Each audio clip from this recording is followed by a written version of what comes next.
Hey everyone, and welcome to another Sasquatch Theory podcast. On today's episode, we have Swampdog from the state of New Jersey, and he has some really chilling and terrifying encounters to share with everyone. Swampdog has had several Bigfoot encounters in and around the Pine Barrens in New Jersey. Swampdog shares an experience where a Sasquatch was moving through the woods, and he said it sounded like a bulldozer and it was screaming its head off as it moved. He would interact with a group of 3 Sasquatch creatures when he would be bow hunting in the forest. Despite the terrifying screams and these things charging at him through the woods, he claims that they were mainly peaceful and they were just being territorial. What he experienced later on in life would truly terrorize his thoughts forever. This is a battle for survival, and Swampdog claims he would dismiss people who would bring up the Dogman topic, and he later runs into these creatures himself. If you guys enjoy terrifying cryptid encounters, please be sure to like the video, subscribe to the channel, hit the bell notification, and comment down below. If you have a Bigfoot or Dogman encounter that you would like to share with me here on Sasquatch Theory, please feel free to get in touch with me. With all that being said, let's dive into Swampdog's cryptid encounters from the state of New Jersey.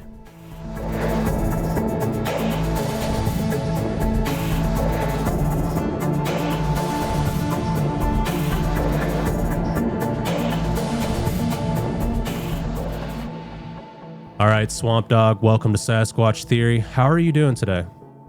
I'm doing real good. Thank you for putting me on your show there. Yeah, absolutely. It's a pleasure to finally speak with you. Swampdog, if you would, tell me a little bit about yourself and your cryptid encounters from the very beginning, please. Okay. Everybody in the cryptid world, they call me Swampdog. I live in, southern New Jersey, around the Cumberland County area. I'm not too far away from the Pine Barrens. We have over 1 million acres out here in the Pine Barrens. And also, I live around farmland, and it's a real, rural place. And I'm a bow hunter, and I'm always in the woods. And I also do like a lot of fishing and stuff. In the Bay Area, off the Jersey Shore, and all that. And it's like I said, I'm always in the woods, And I've been my first encounter, with Bigfoot was fall of 1989. That was the first time I ever seen one. And that was about 100 yards away from it. That was a senior in high school, when that happened in the fall. So, okay. Would you tell me what you were doing that day and how everything unfolded? Yeah. Me and my best friend, there was an abandoned, airport here in Vineland. That's the town I live in Vineland. There's an abandoned airport, and behind the abandoned airport, like in the backside of it, it used to be like an entrance. And, we used to hang out there, make like campfires and, do what teenagers do in their senior year of high school. And so what happened was, now, Jimmy, this is one of my favorite stories because it also involved my, father-in-law 7-8 years later down the road. But you're going to get a kick out of this one. It was about, about, I don't know, 8, 9, 10 o'clock at night. And I picked up, my girlfriend, and my best friend, he picked up his girlfriend, and, we headed out there to meet, and we were hanging out, and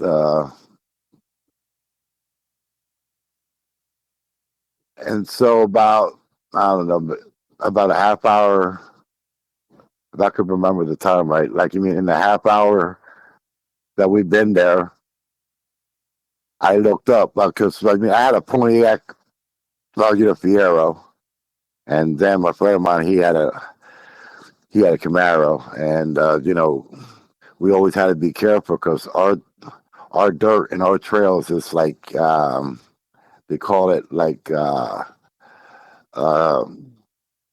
sugar sand. So since our car was low, we didn't want to ever get stuck. So we had to go in there pretty quick so we don't get stuck. So anyway, so we were there for about a half hour, and up behind the land of this airport, there was a big hill. I don't know, probably about 8, 9 feet tall. The hill, and I looked up at the hill and I see something that pacing right to left, left to right, and I was like, "What the heck is that?" And I thought, at first I thought it was a big person, you know what I mean? Because it was like a pretty big guy, and I got a hold of my friend, and I said, "Yo, what's that over there?" And he's like, "I don't know, some guy walking back and forth. He looks pretty mad." And I said, "Yeah." So, we kept looking at him, and then I'm starting to realize this thing was about 7, 8 feet tall. For what I'm seeing, because I'm 6'2", and this thing was way bigger than me, and I was like, dumbfounded, and so we kept looking at it, and we kind of took like, I don't know, 4 or 5 steps towards this thing, and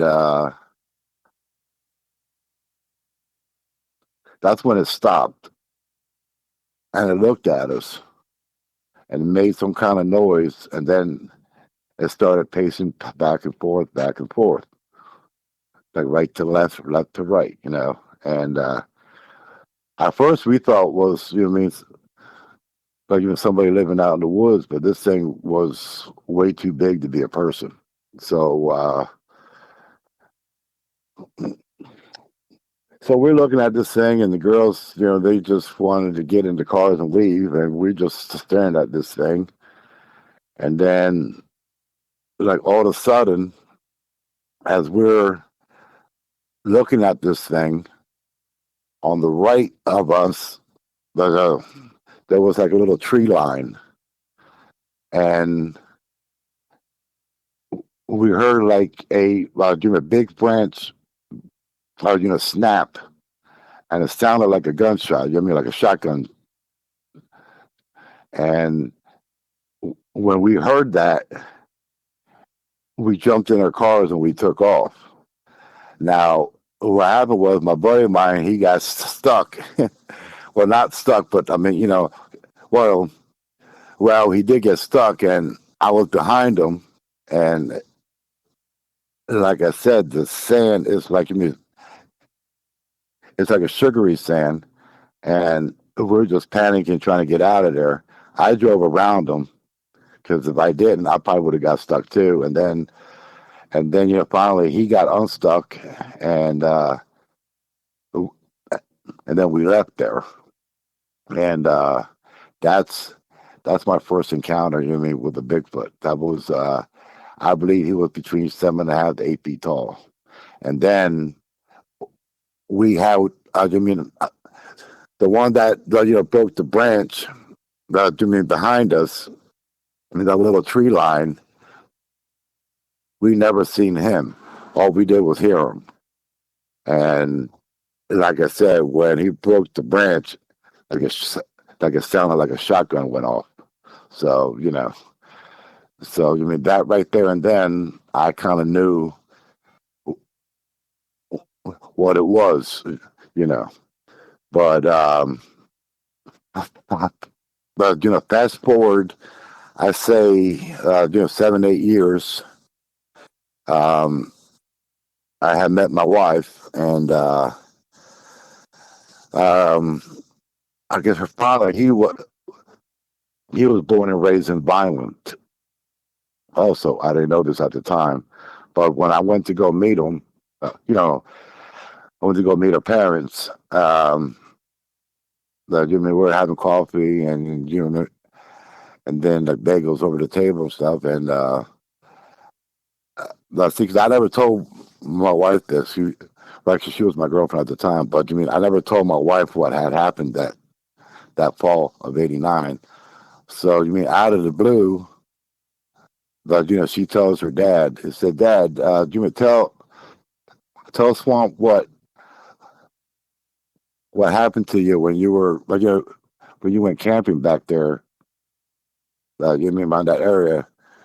And he really didn't want to talk about it. So she kept telling me to tell me.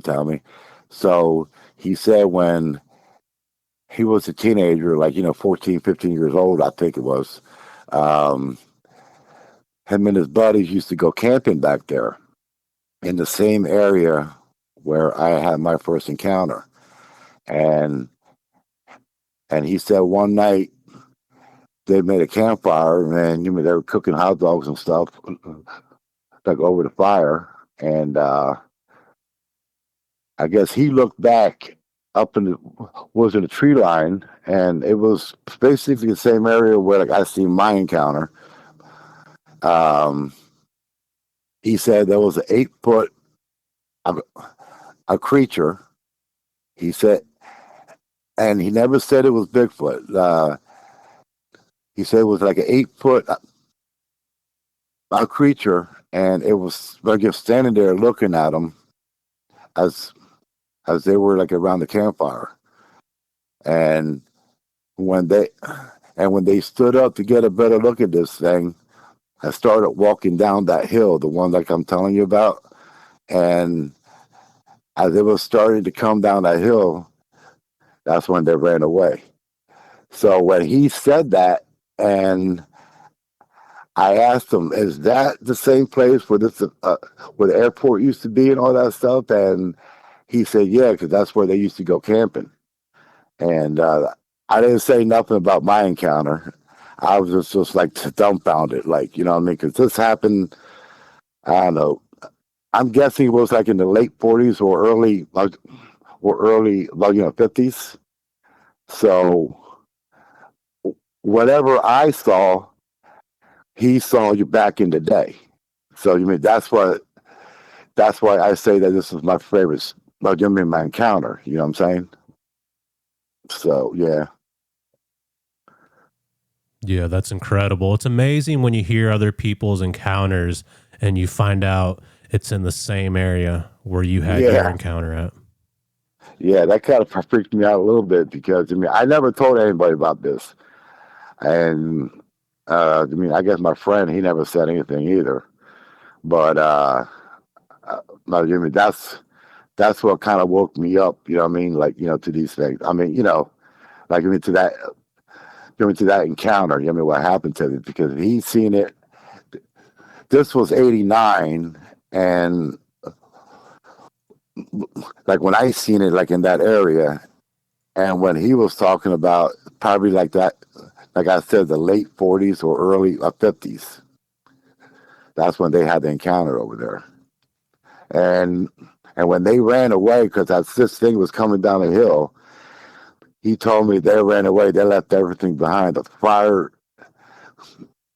the campfire was still lit. All the tents were still there and all that stuff. And then, I don't know, about 2-3 days later, they went back there with their dads, and they picked up everything, all their tents and all their equipment they used for camping. So, yeah, that's so they've been down here for a while, and but like I said, that was my first encounter, was in '89, and I've been dealing with these things since '89.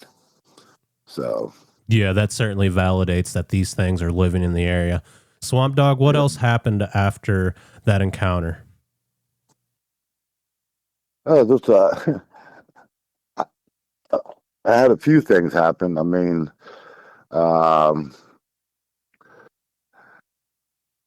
I come from a truck driving family. And you mean at the time my father had had his own trucks and stuff. So I'm gonna tell you this one. I used to drive for my father. But this is before I met my wife. This is maybe about 2 years after I graduated. I started driving for my father because I turned 21 and I could run over the road. So what happened was our broker had a contract, but with a company that used to ship stuff to Charlotte, North Carolina, and this warehouse was maybe about a half a mile away from where I had my first encounter. Happens all in the same area. So what happened was, they called us around 6 o'clock at night, and told me the load was ready to be picked up, and I just had to hook up to the trailer and go. So what happened was I got there. It was late at night because I didn't have to be in Charlotte till the next afternoon because I had afternoon appointment, and so late that night after they called me, I went down there to hook up the trailer. So I backed up to the trailer, and I hooked up the airlines up to the trailer, and then I was walking towards the middle of the trailer to get to my landing gear. So I could raise the landing legs and just go, because my paperwork was in back of the trailer, and I had to grab the paperwork and then put the seal on the trailer doors. So as I'm rolling up, as I'm getting ready to roll up the landing gears, I hear this sound, and it's coming through the woods, and it was like a bulldozer going down. Going through the woods, and I'm like, "What the heck is that?" And it was screaming, and it was like when somebody was blowing a horn for a train. That's what sounded going through the woods, and I completely froze. Now, where I was, there's woods all the way around me, and it was only one light, like on a pole that was on. So it was pretty much dark out there, and the only lights that I had on was the lights on my truck. My headlights. And so I completely froze, because when I heard this sound coming through the woods, I froze, and I'm thinking I'm in danger, because I never heard nothing like this before, and it scared the hell out of me. And what happened was I couldn't move for a second or two, and then I finally said to myself, my mind says, I got to get out of here. That's how scared I was, because I never heard anything like that. It was coming through the woods. I felt like it sounded like a bulldozer crashing through the woods.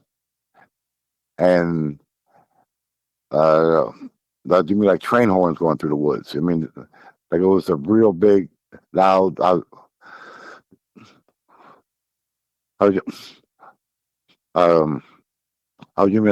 screams, you know what I mean? So I finally got to moving. I had to get underneath, between the trailer and the tractor, because I had unhooked the fifth wheel. I slapped the airlines off the trailer. I jumped in the truck, and I took off, and I left the load there. I didn't even take the trailer, because I didn't roll up the landing gears. I came back home, and my dad was like, "Yo, what are you doing?" I says, I'm not going in Charlotte, North Carolina tonight. I'll pick the load up in the morning." And he said, "Well, that load had to be there in the afternoon." on the next day, and I said, I don't care. I said, I'm not going back in there. And I never told my father why or anything like that. You know, everybody wasn't too happy with me that day, but uh, I never, I never got that trailer to the next day. And when I got there the next day, and I hooked up to it, I was just looking around, and it's just like it was a scary day that night for me. So I told my broker, I said, listen, if the trailer's not loaded by early afternoon, I'm not going up. I'm not going back there at night to pick up the loads. I'll only pick up the trailer during daylight and when somebody's around. So everybody thought I was weird, and you know, but that was another encounter. But that happened about a half a mile away from my first encounter. So Yeah, that's terrifying. Do you believe it was the same creature, and do you think possibly they're following you around? I don't know if it was the same creature, but I know they're there, and I know. Like nothing sounds like that going through the woods. I don't care if it's a grizzly. It's not going to sound like that going through the woods. So I knew what it was, and I made up my mind that I wasn't going back. I wasn't going back in there like at nighttime. To pick up any loads or to pick up any trailers or anything at nighttime. Like everything I had to do had to be during the day. I wouldn't go back there at night. Why do you think the creature charged through the woods, and why do you think it was screaming? Well, I always thought about that, but I remember when I was going down the road, and as I was pulling into the entrance of the warehouse, there were 3 does that was in the middle of the entrance. And they were just standing there. And I blew my truck horn, and they finally moved. And I went to go do my business. But I was in Bigfoot Society, and I had told Jeremiah the story. But like the more that I think about it, I'm thinking when I blew that truck horn, I, I must I don't know, made it mad, or I don't know. You know what I'm saying? Yeah, that makes But sense. Possibly it yeah, tipped it that's what I off, mean. or Yeah, you scared off the food source with the truck horn. yeah, that's what I mean. That's what I'm thinking. Because when you think about this over the years, and then let's say 8 years later, like I think about it, and then I say to myself, I did blow that truck horn that night. Just to get the deer to move out of my way. You know what I mean? Because they were standing there, like they didn't care that I was pulling in, with an 18-wheeler. They were just standing there looking at the truck. That was kind of weird because deer usually don't do that. They just don't. They just don't get like see stand there. You know what I mean? So well, I just blew the truck horn like normal. You know what I mean? Just boom, boom. And and then they finally moved, but you know. Like you come to think about stuff like that. Like I said, 8, 9, 10 years later, you're thinking about it. Say, well, that night I did blow the truck horn. Maybe, maybe I pissed it off. You know what I mean, or something. You know what I mean. So that's what over the years when you think about it. You come up with stuff that you remember. That So Yeah, that's a plausible explanation as to what happened. mm-hmm. Yeah. So and then I had other encounters. Um, I was driving for another company, but this is like years down the road, and I went up to I went up to make I went up to Maine, give me to make a delivery because I was hauling produce, like Jersey produce, and and I was hauling produce to Maine, and whenever we get unloaded, we used to go to Hollis, Maine, to pick up, well, water from Poland Springs. And that was our backhaul coming back to Jersey. So I shouldn't say this, but I was on my third round down to Maine, and I was that truck driver that had 2 or 3 law books, and I was running day and night. I was like I was like the outlaw truck driver. So anyway, on my way back to Jersey, but I had my wife with me too, and I came down the Jersey Turnpike, and I got off exit 7 over there down in Bordentown, New Jersey, and stopped at the truck stop and got coffee and stuff, and I was really beat, and but the truck stop was full, and I couldn't find no place to park, and take a half-hour nap, just to get back home, because I was only 60 miles away from the house. So I went down I let the truck stop, and I come down. I got on the on-ramp, for 295 South, and 295 South run alongside the Jersey Turnpike. But I jumped on 295 South. I told my wife, if I could find a parking spot here, in the rest area, I'm going to pull over and take a nap, because I can't keep my eyes open. I was fighting to keep my eyes open. And so, that's what I did. I found a parking spot. It was it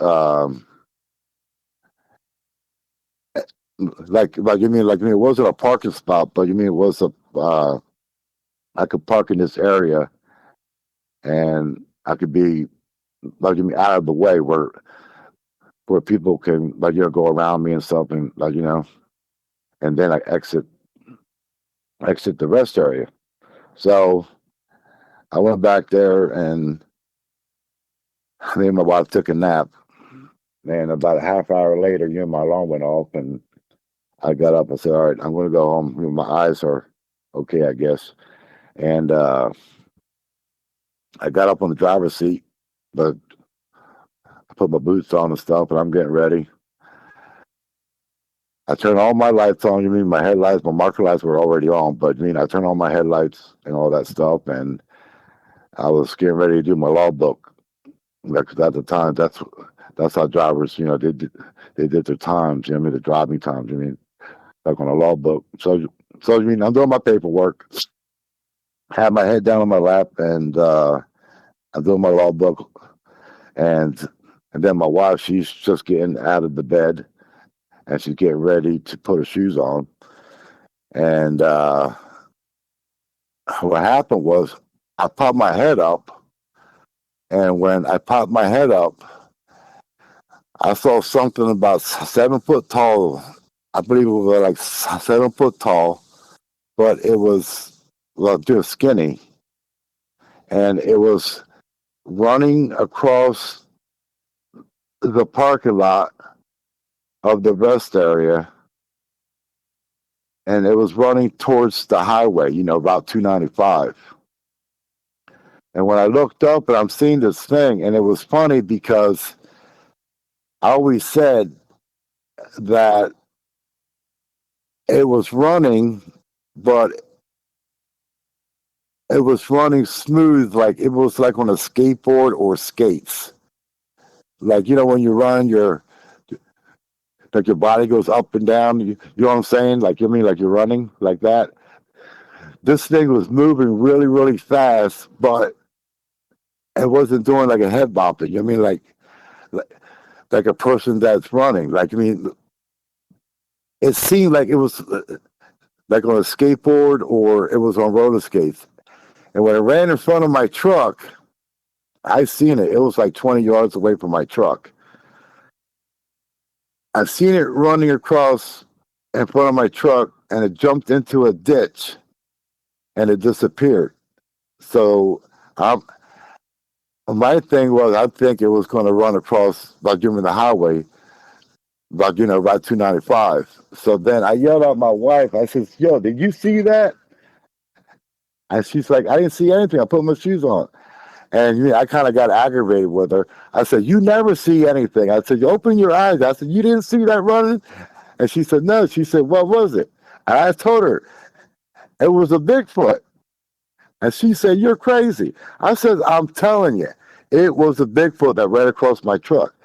Now, like I said, this is 60 miles away from the area where I got my first, sighting.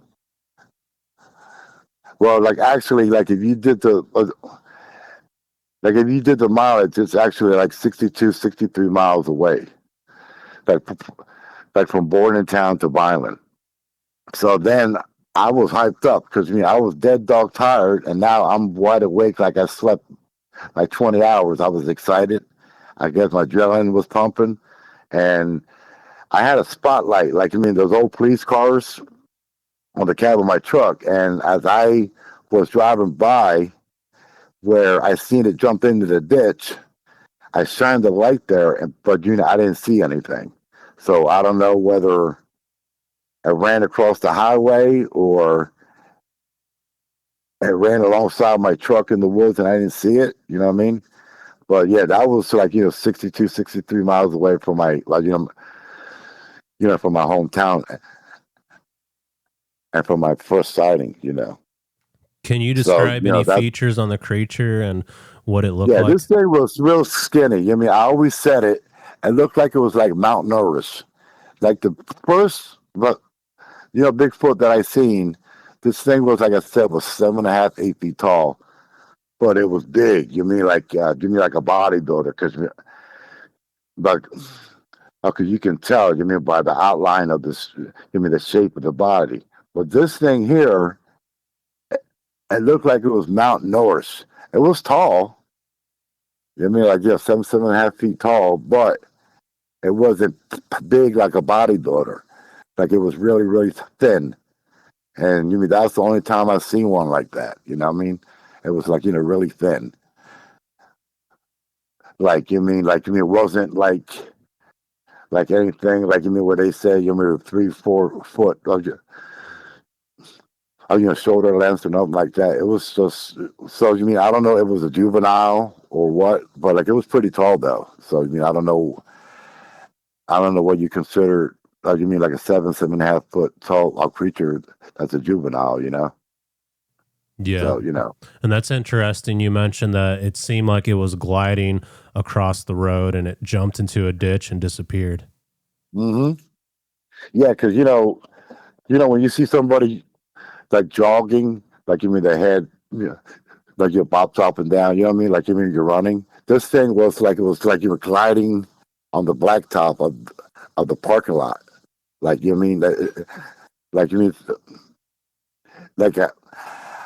I knew it was running, but it was running like it was like on a skateboard, just gliding across the parking lot, and it ran pretty fast. I think if I didn't put my head up, I would have never seen it. That's how fast it went. Like that's how quick this happened. Yeah, it's almost like it wanted you to see it. Yeah, well, I don't know, because it was running pretty fast, and like I said, if I didn't put my head up to look out the front windshield, I would have never seen it. That's how fast it was going.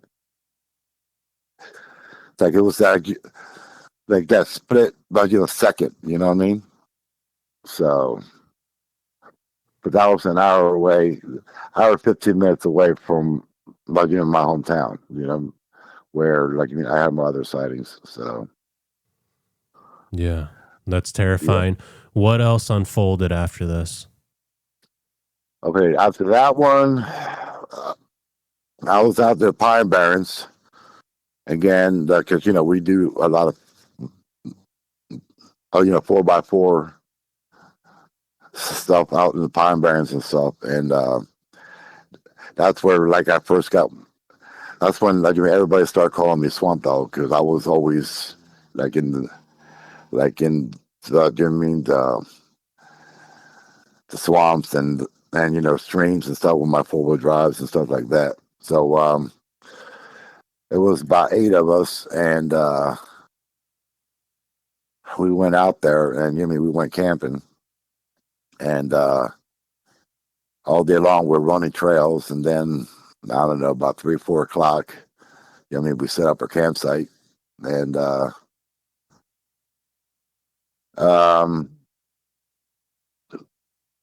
so about, I'm thinking it was like 8:30, 9 o'clock at night. But we're all sitting around the fire, and we're talking about trucks and tires and suspension lifts and stuff like that. You know what I mean? And like it was, and like it was all guys. There was no girls there or nothing. It was all guys, and we're just having a guys' weekend, and we start hearing things around the campsite, and like it was like walking around like our campsite, but we couldn't see nothing, and we hit it with our flashlights and everything, but we couldn't hear nothing, or see anything. But we did hear something walking around the campsite. So, one of our friends of mine, he was like, making a joke about it. He said, "Well, maybe one of them pineys, those pineys, because they down there in the Pine Barrens, there's pineys, there's people living back in the woods." So another guy suggested light up our off-road lights and light up the trucks and just see what's see what's out there. We never did see anything. All we heard was a real loud howl, and all of a sudden it was like all hell's breaking loose, and we heard like tree branches break, and things like there were like 2 to 3 things out there that like was like going going crazy. And we all looked at each other and said, "What the hell is that?" So we don't know. So we all jumped in our trucks and we took off, man. And at the end of the trail, it was Route 206. Anybody in Jersey know what I'm talking about? And this is a Wharton State Forest Park. You know what I mean? So we stopped at the office, and there was a game warden there. And we all got out of the truck and ran to him, and he was like, "What the hell's going on?" I said, "Yo, this happened." and he said, "Listen, just get the hell out of here and then come back." Excuse me. And he said, "Come back for yourself later." Excuse me, I'm sorry. and that's what we did. We left and we never came back. About a week later, me and my buddy of mine, we went back there, and we put everybody's stuff in the back of my pickup and his pickup, and we just cleaned up the spot, and we're looking around, and so my buddy of mine, he walked back in the woods, and he said, "Yo, look at all these branches and all this stuff that's tore up. Like, like a bear or deer was back here, and tearing up the grounds, you know what I mean?" And that's what I knew. I already knew, but I never said nothing to none of my friends because I don't want to be ridiculed. So I'm looking around the campsite for tracks and stuff. I never did see any tracks. I didn't see no tracks in the campground. But then, it was the fall, and but I never did see any tracks. But my buddy of mine and me, we saw all these broken tree branches, and that was the first time that I ever seen like a twist. Because a lot of these little pine trees, they were broke, but not completely broke. They were like a twist, and bent over. That's when I first ever saw like a tree twist. I'm sorry. And I was like, man, that was kind of strange, you know what I mean? But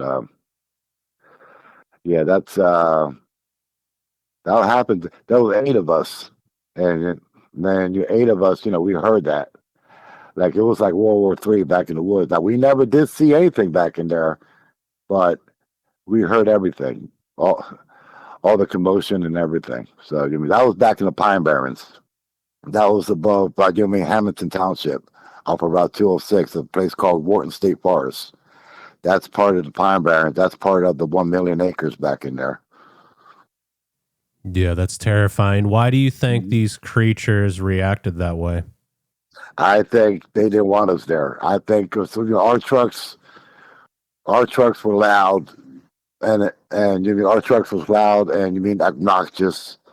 You know what I mean? We had tires between 38s to 44s. You know what I mean? We had big jacked up trucks, and we were drinking beer, and we're eating around the campfire, and making noise and laughing, and like doing what 8 guys would do, back in the woods. You know what I mean? We were just having a good time, and I think it didn't want us there. So that's when I think we made it really, really mad that night. And we all took off, man. I'm telling you, it was like a parade of mud trucks going through the trail, doing 60 mile an hour going through the woods. You know what I mean? Yeah. That was. And did it seem like the park ranger knew what happened? Yeah, because like I said, before all this happened that night, I already had my encounters before, and I knew what it was, but like I said, I never said nothing because I didn't want these people to think I was crazy, or I didn't want to be ridiculed. But when we were telling the park ranger, I sensed that he knew what it was. Like, the way he was talking, he said, listen, just get out of here, come back in a couple of days and get your stuff. You know what I mean? But the thing was, we told him that we left the campfire on. Like, we took off because we got scared. And he says, he asked us where we was, and we told him, and he said, don't worry about it, I'll take care of it. So I'm pretty sure he knew something. Now, if he went back there by himself, I don't know, because I wasn't there. We took off. But he did say, don't worry about it, I'll take care of it. And, which is kind of strange because, when you leave a campfire on, you would think, the park ranger would say something, to holler at us or something, for doing that. But, but we had no choice. We left, you know what I mean? It was like World War II going back in there. So. Yeah, and from what you're telling me, it sounds like he was very aware that these things have been in the area. Yeah, well, I lived in this area all my life. Like I said, I'm an over-the-road truck driver. I've been all 48 states in Canada. And I do believe, the park rangers, I do believe the game warden. I do know that the city police knows about these things. Okay, you know what I mean? But they know. They know these things are out there. I know they know that. The things are out there. You know what I mean? And the funny part is, I got a couple of friends that are I can never say the word right. Conservation officers. That they're like game wardens, but I know a couple of them. And I know that they know that I know, and I know that they know, you know what I mean, about these things. So, it's weird because everybody says, but right, because every time people think about Bigfoot, they think about, Missouri, they think about Tennessee, Kentucky, West Virginia. When people think about New Jersey, they automatically think like New York City. But when they come down here in South Jersey, let's say from exits 7 up the Jersey Turnpike all the way down to the bottom, It's all woods and farmland. You know what I mean? It's like I said, we got over 1 million acres of pine lands. And I mean, that's not the only, woods, forest in the area. I mean, we got other forests that's not connected to the Pine Barrens, Yeah, absolutely. When I think of Jersey, I think of Jersey Shore and the Pine Barrens. hmm that's that's what everybody thinks. You know what I mean? Like the Jersey Shore or give me New York City and stuff. But we even have rattlesnakes down here. Um, like you mean like in the summertime, if I'm going out into the woods, I mean, I did see some rattlesnakes, laying on a log, 2, 3 miles into the woods, you know what I mean? And 2 years ago, I was in my blind and I was bow hunting and I'd say about 80 yards away from my blind, I seen a black bear walking across. So, that's how we have everything what everybody has down here. You know what I mean? I never seen a copperhead, but I did see plenty of rattlesnakes in South Jersey. So, Yeah, every state has its fair share of cities, but also every state has huge forest and areas that people have just never heard of.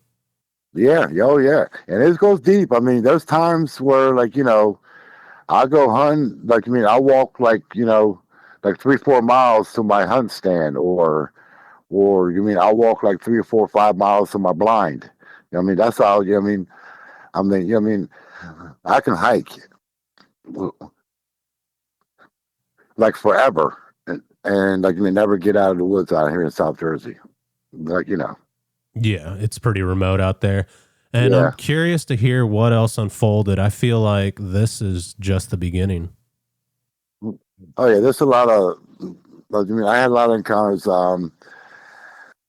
The where I deer hunt, it's only about 3 miles away from my house, and it's actually in the type of same area where I have my encounters. I remember my first 2 encounters, and it's about let's say about 8 mile radius. I mean, from my encounter to where I live and where I bow hunt.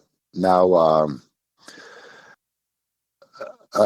for I've been hunting this spot for I say about 5 years. I've been hunting this spot, and I've been all over the woods in my area where I bow hunt, all over the woods. Like I know every trail. I know that place like the back of my hand. I know where every stream is, every little pond, you know what I mean? Every little hollow, all that stuff. So, for the past, 2 years, well, since 2024, on back to 2 years. So I say, let's say about the 2022 to 2024, I have come across a party of 3, Bigfoots in my area where I hunt, and I've been dealing with these guys, for 3 years, and I'll say about 3 years ago, my wife and I, we started, gifting them anything from sandwiches to leftover pizzas. I mean, there was a few times my wife put candy bars and stuff in this in this area where we gift them, and so we've been gifting with these 3 guys. I never seen a female. I always see the 3 males, and I mean, it kind of sounds weird, but it was like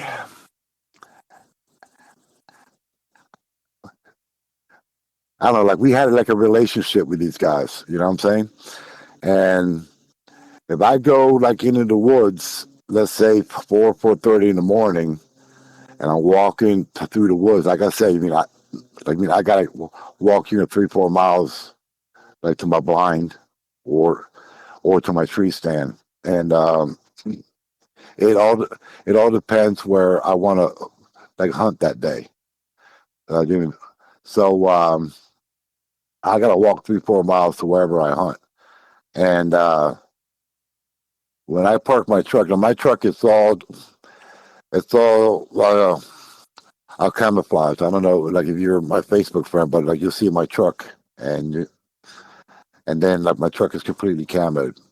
So like it seems like when I park my truck, then like they know that I'm there, and when they know that I'm there, they let me know that they're there. It's either by a whoop, or it's never like a scream or anything like that. It's always like a whoop or a whistle. A few times I heard like a tree branch break, and I know they're there. And I never feel uncomfortable. I never feel scared. And I just go along my business. I go down the trail, and they never bothered me. They never did anything like aggressive to me. But sometimes when around lunchtime, I'd get out of my blind, or or down from my tree stand.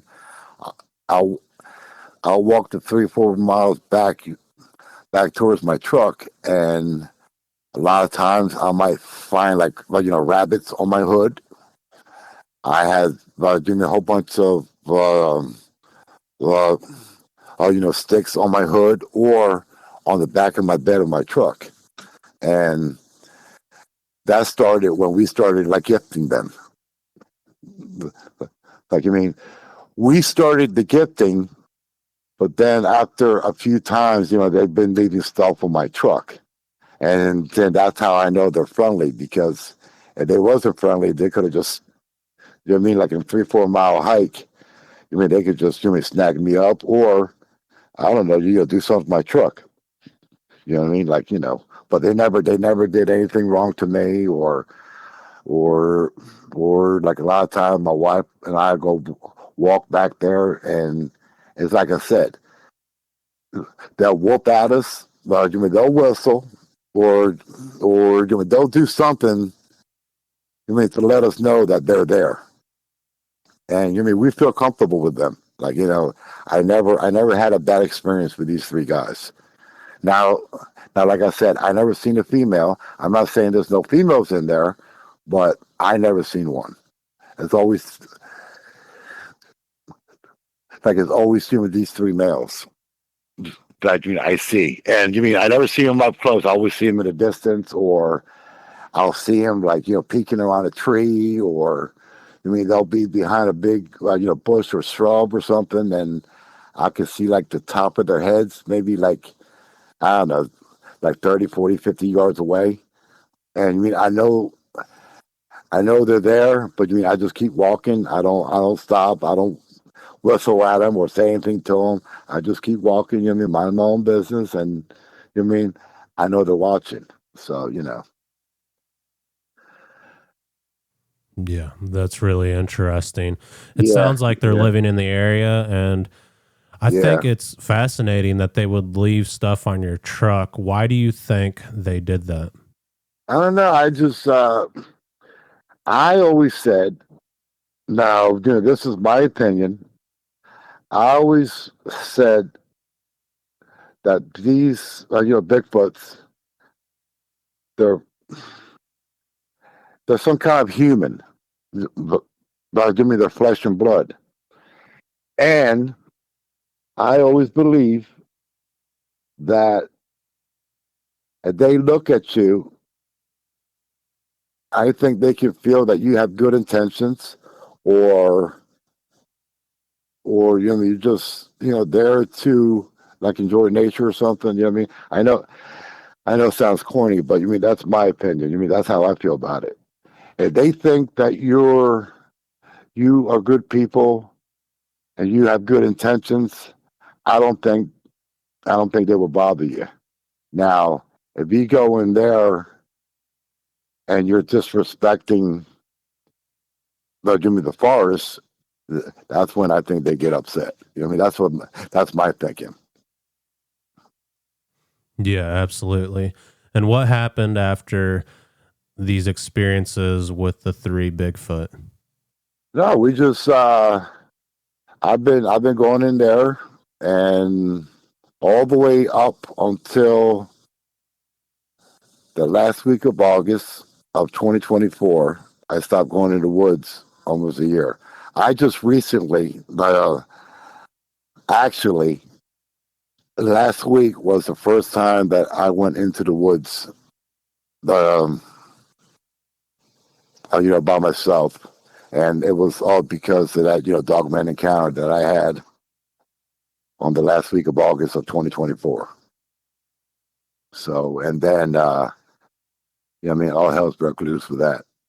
But this Dogman that I encountered, made things, personal.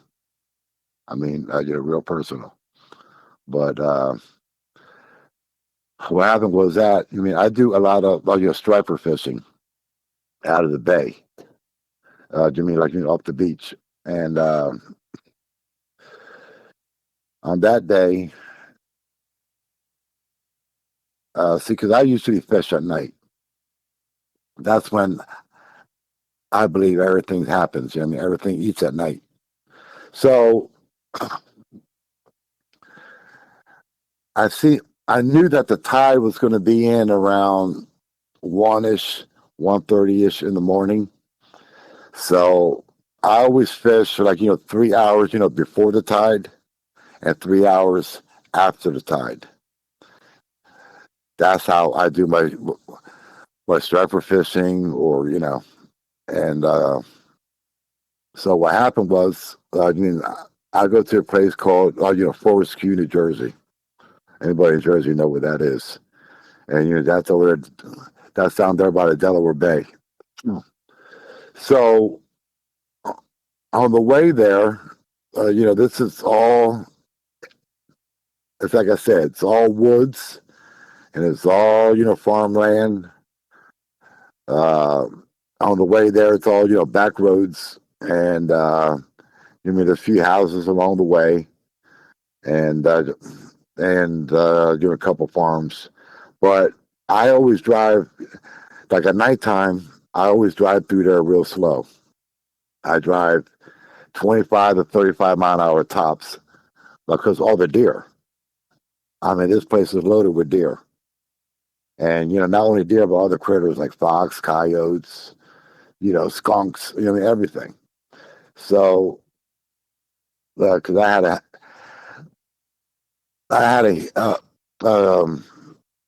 few years back, I had a deer run in the side of my truck and, put a big dent on my door and all that stuff. So, ever since that, I always drive real slow through there at nighttime.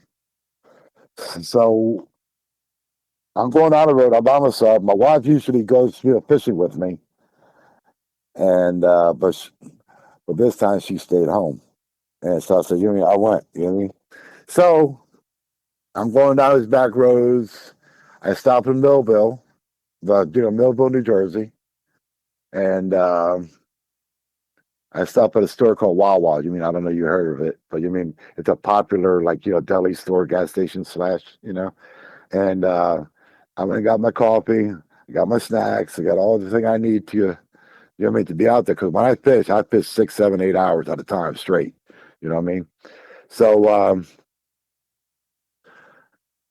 I go on down the road. I start hitting the back roads. You know what I mean? Now I'm getting deeper in the woods. I'm getting closer to Forest Q, and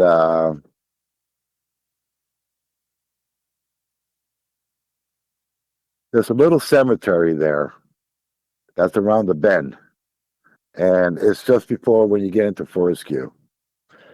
And I forget the name of the cemetery. I can never remember it.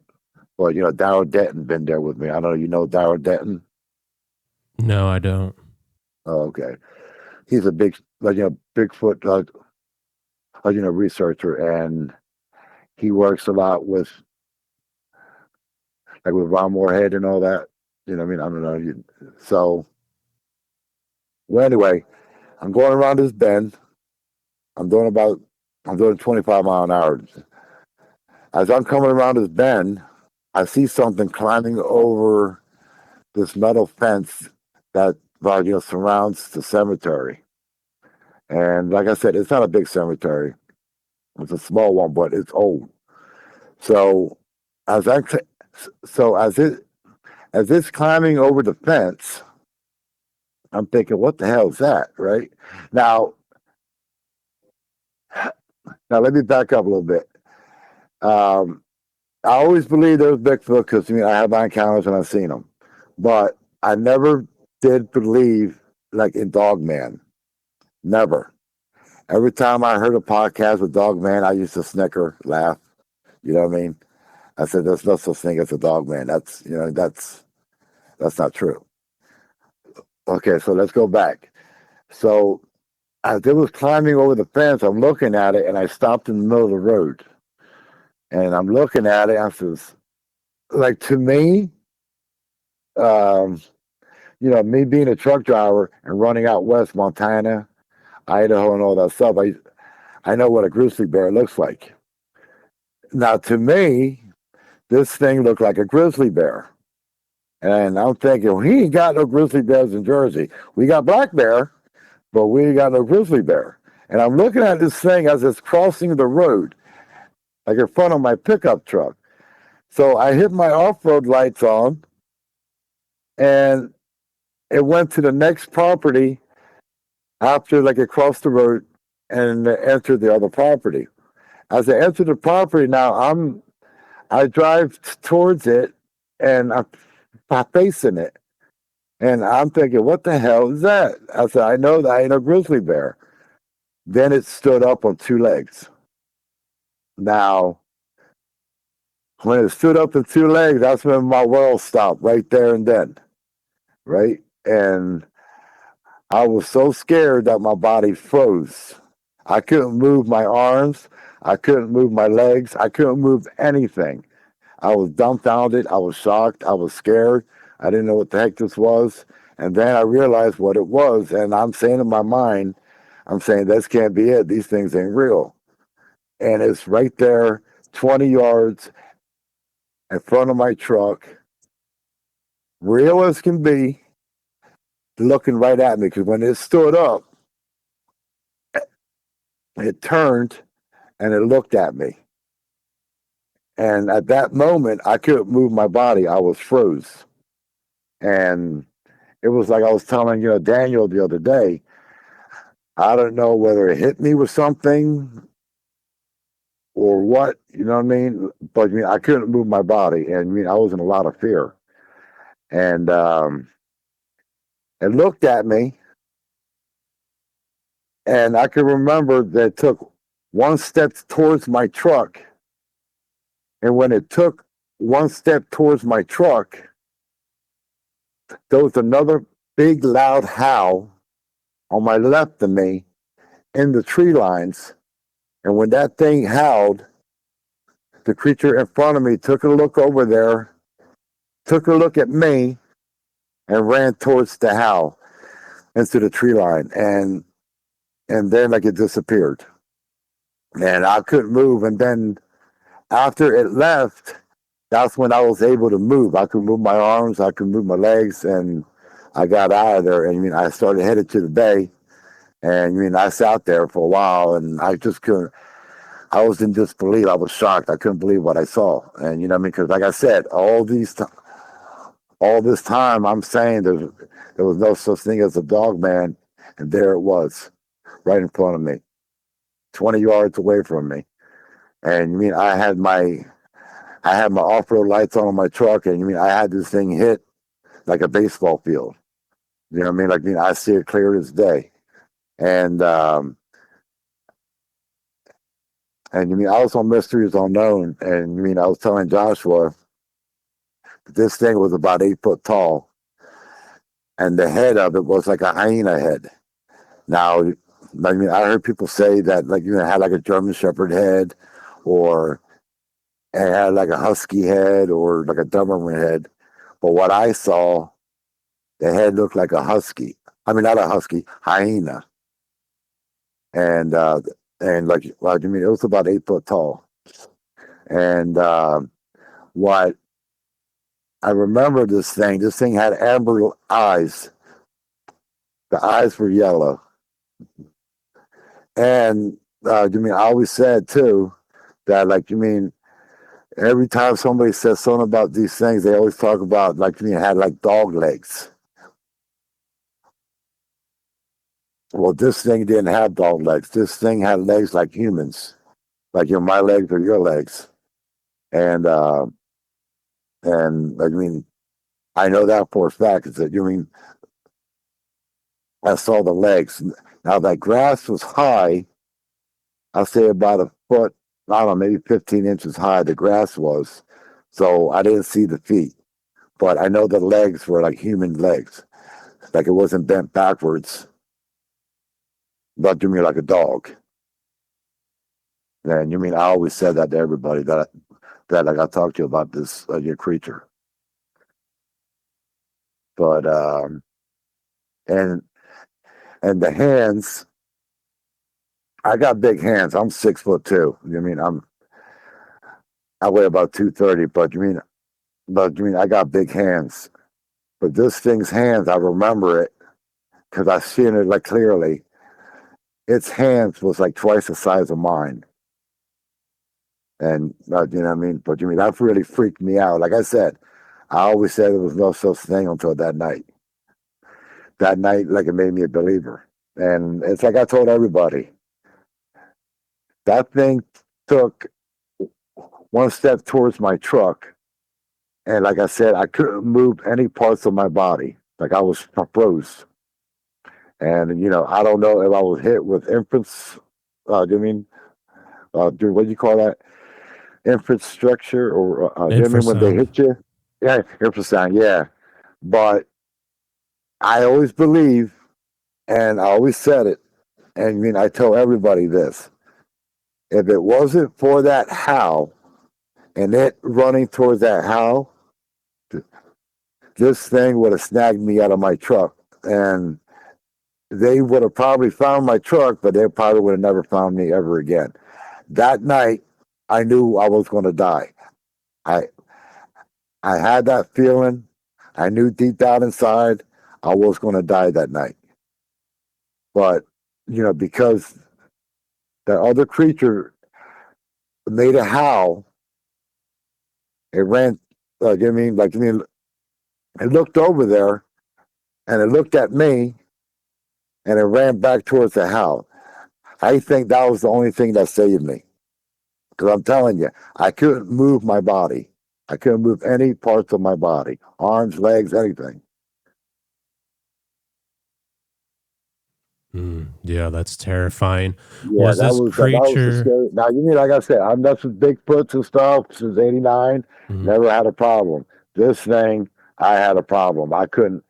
I mean, I was so much fear. I didn't go in the woods until, like I said, until like last week. You know what I mean? Like, I haven't been, back in the woods.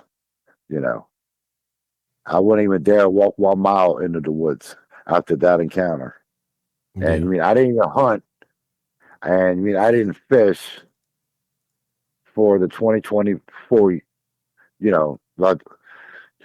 season. My bow hunt season, I didn't hunt, the year of 2024. So. And what did this creature look like? I know you mentioned it looked like a grizzly bear. What color was it? And you also mentioned it was all black. Okay. I remember the color was all black. But the one thing, too, when I said it had the head of a hyena, it had a mane like a lion, like from shoulder to shoulder. Like, it didn't go like completely around the head. It just went from shoulder to shoulder. And it was like a long mane. But this thing was built, this thing was big. It looked like it was in the gym, like you're pumping weights for 20 years straight, nonstop. This thing was huge. I mean, huge. Muscle wise, I think it could have flipped my pickup truck. My pickup truck weighs 5,000 pounds. And I always told my wife, I said, this thing will flip this pickup truck if it wanted to. That's how big and like muscular this thing was. Yeah, that's terrifying. And Yeah. now that I've spoken with a lot of credible witnesses, I feel like I've seen the same thing. I always called it a hellhound, and that's what I mentioned. This thing had the head of a hyena, and it had like this mane around its neck like a lion, and it was muscular. What I saw was on all fours. It never got up on two legs, but it had this. This thing walked out of the cemetery and it walked across the road. It was on all fours. That's why I was thinking grizzly bear. But then I'm thinking, wait, I'm in New Jersey. There's no grizzly bears in South Jersey. And then when it walked into the other property and it stood up, that's when my world stopped right there. Because you know what I mean? I mean, all honestly, I kind of feel. What do you mean? I feel bad, and you mean I apologize to the cryptid world, but I always thought that Dogman was a joke. You know what I mean? That people were seeing like, Bigfoot, and they thought that it had a dog head or something. And I admit, and I'm gonna be a man about it. I always apologize to the cryptid world, but now I know what it is. I think it's typical for people to be skeptical of Sasquatch, and that's the normal reaction. And finally, when people start coming around, they start hearing about Dogman, and they just immediately write it off and say, I believe in Bigfoot, but Dogman, that's just a little bit too much. But that's true. How I was. I was in that. I was there, man. Like that's how I thought. You know what I mean? Yeah. I said, I do believe in Bigfoot. I have encounters. I'm gifting these things. They're gifting me back, me and my wife. But when it comes to Dogman, I'm like, nah, that's a little far-fetched. You know what I mean? Like, But that night, during the last week of August of 2024, that made me a believer. I changed my world around. And now, it's like I said, I apologize to the cryptid world, because I used to laugh at these things, but I admit it. Has this encounter caused any trauma in your life? Yeah. Yeah. Oh yeah. I mean, this creature and me, we have something. It made it personal, very, very personal, and I'm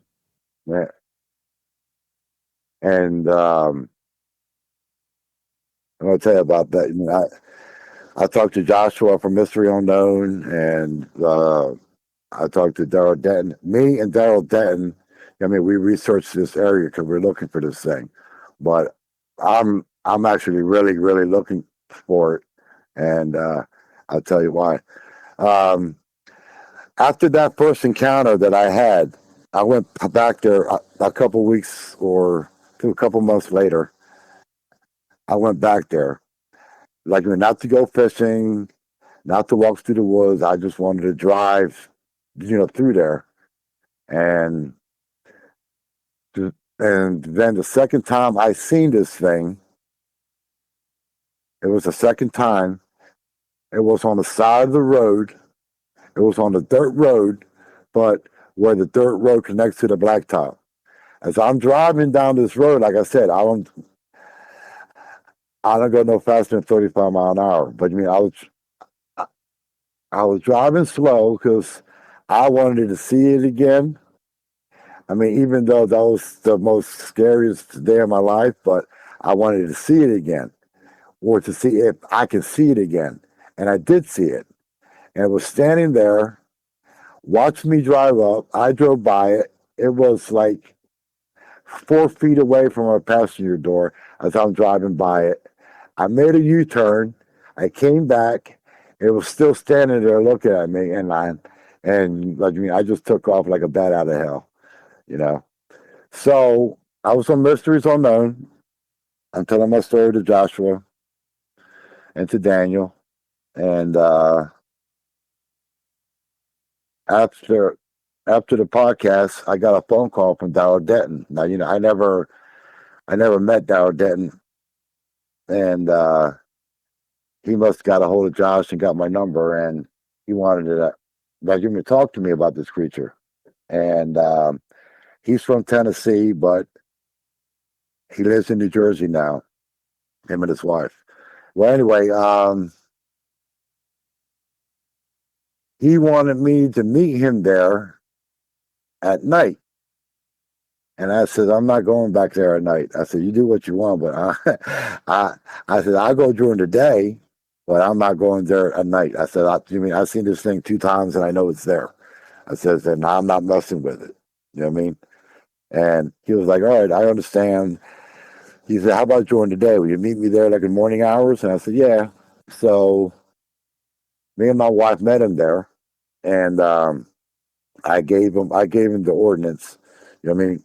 You know what I mean, like with the cemetery record, that's where it happened. So I showed him where it came out of the cemetery, where it walked across the road in front of me.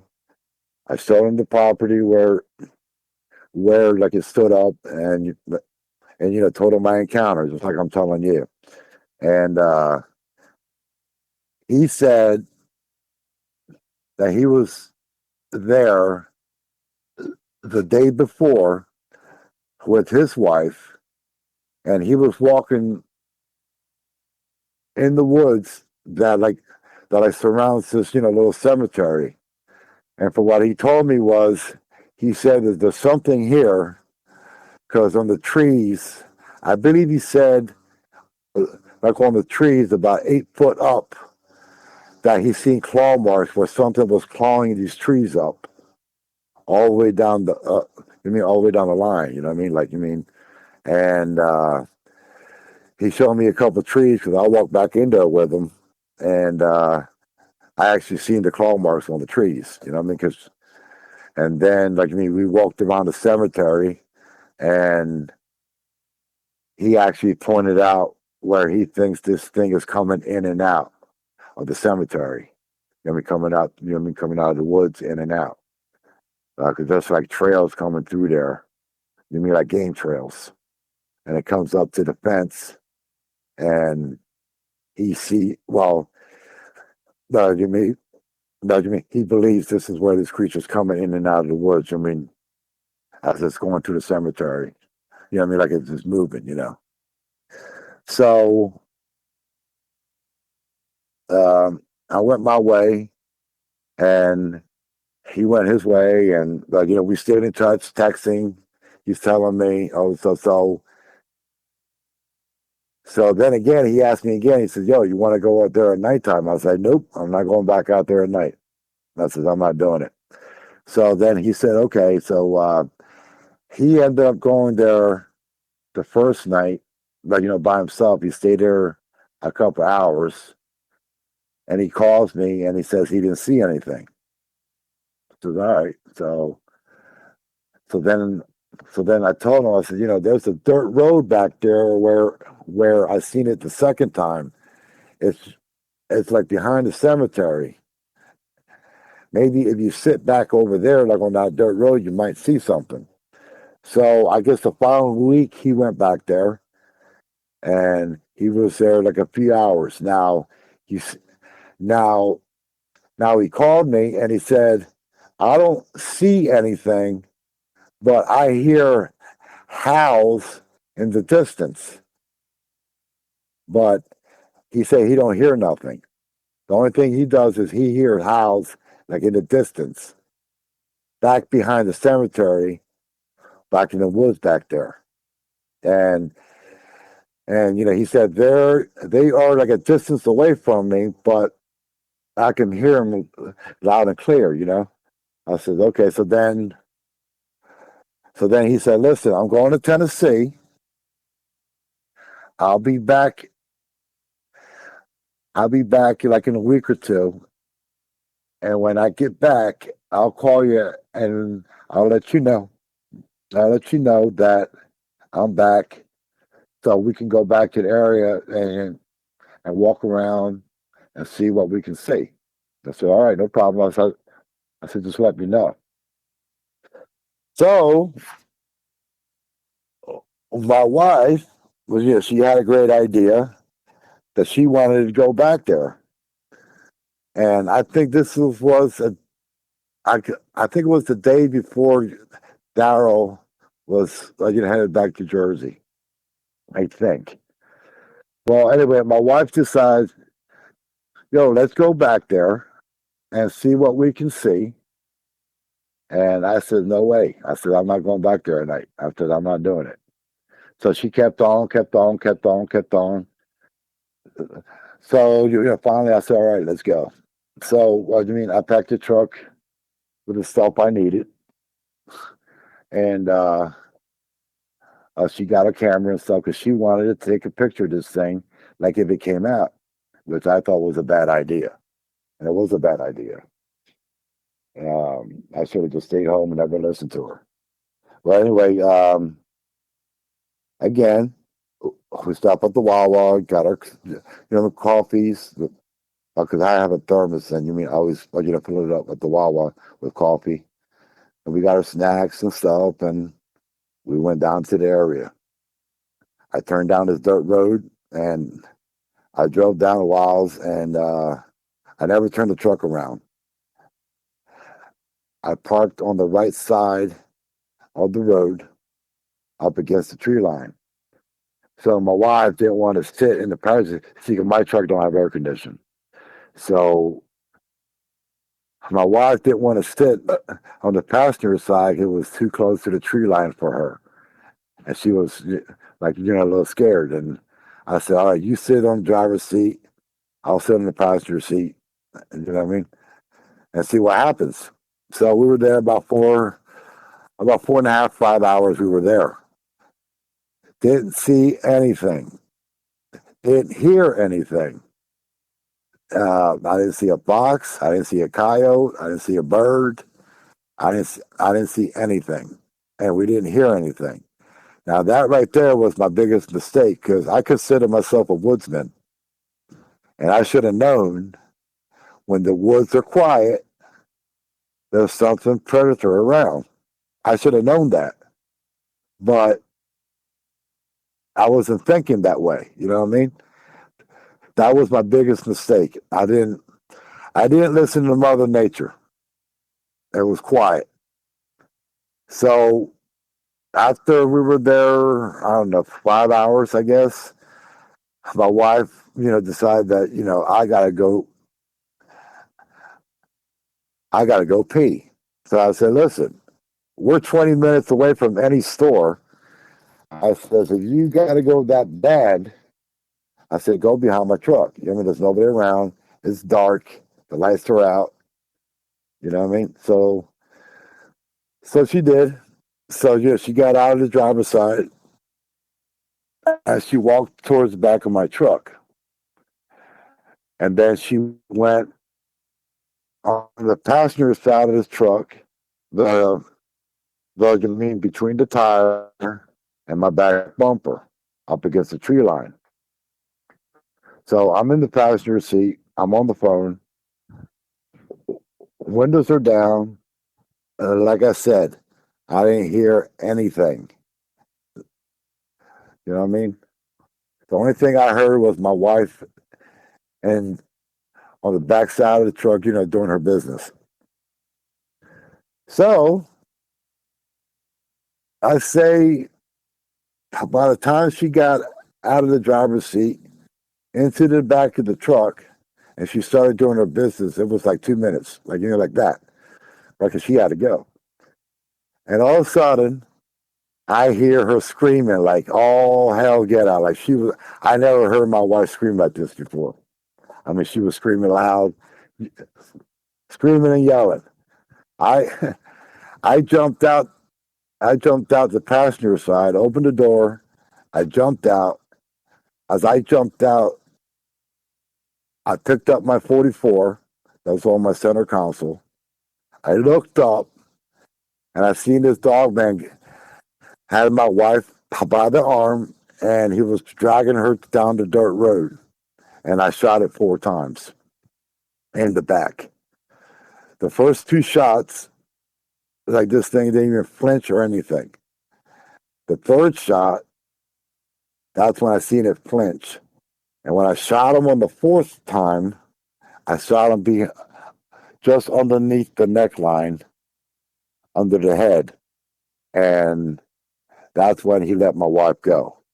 And when I shot him in that area, that's when he let my wife go, and he ran into the woods.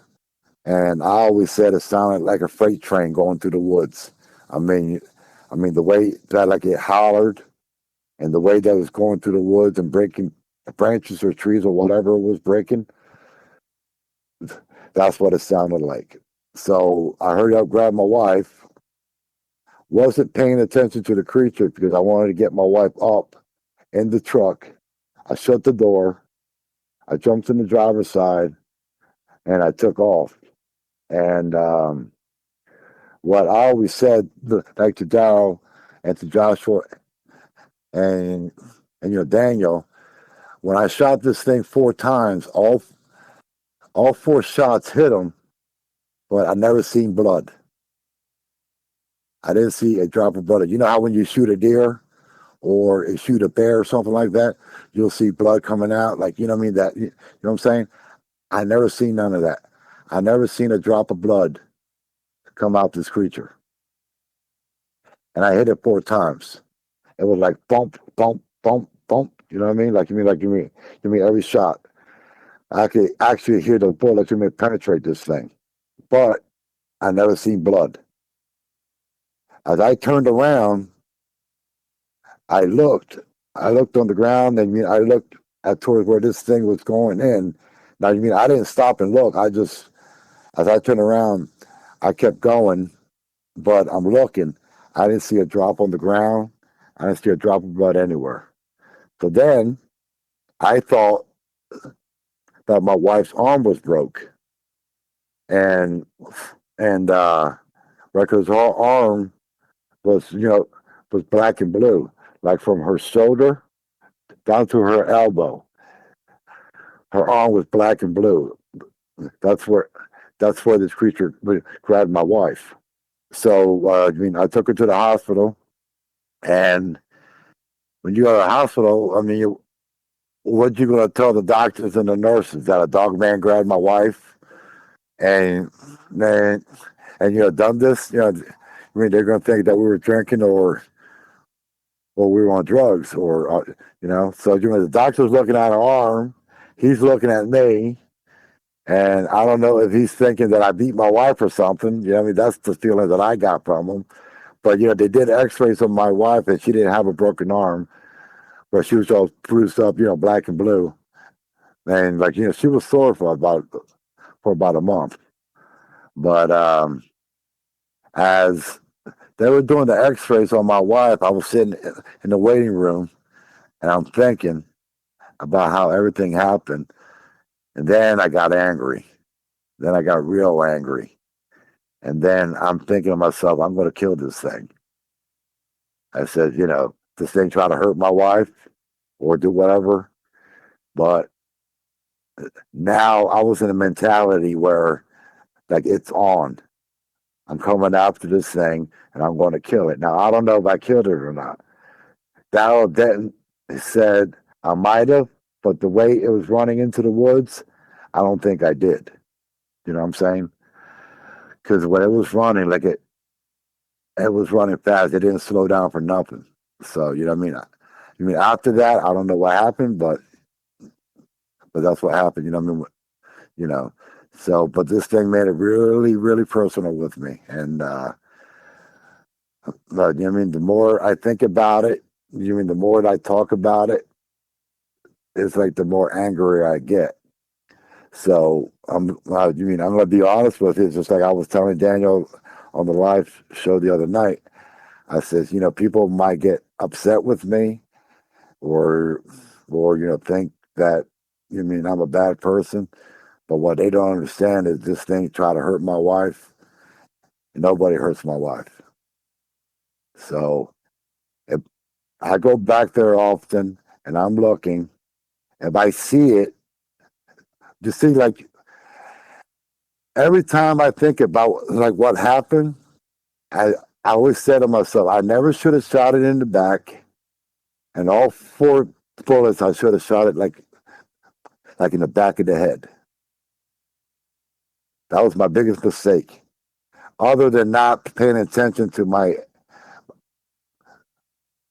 surroundings and not realizing how quiet the woods was. I mean, you couldn't even hear a cricket.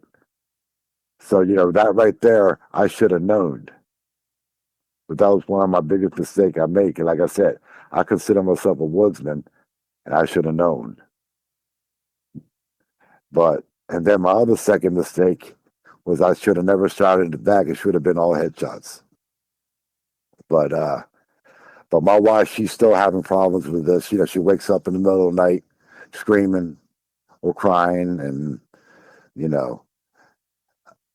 but people, like, sometimes people like in the cryptid world that are friends, they'll message us or they'll call us asking how she's doing and all that stuff, and yeah, my wife, she's still messed up over this stuff.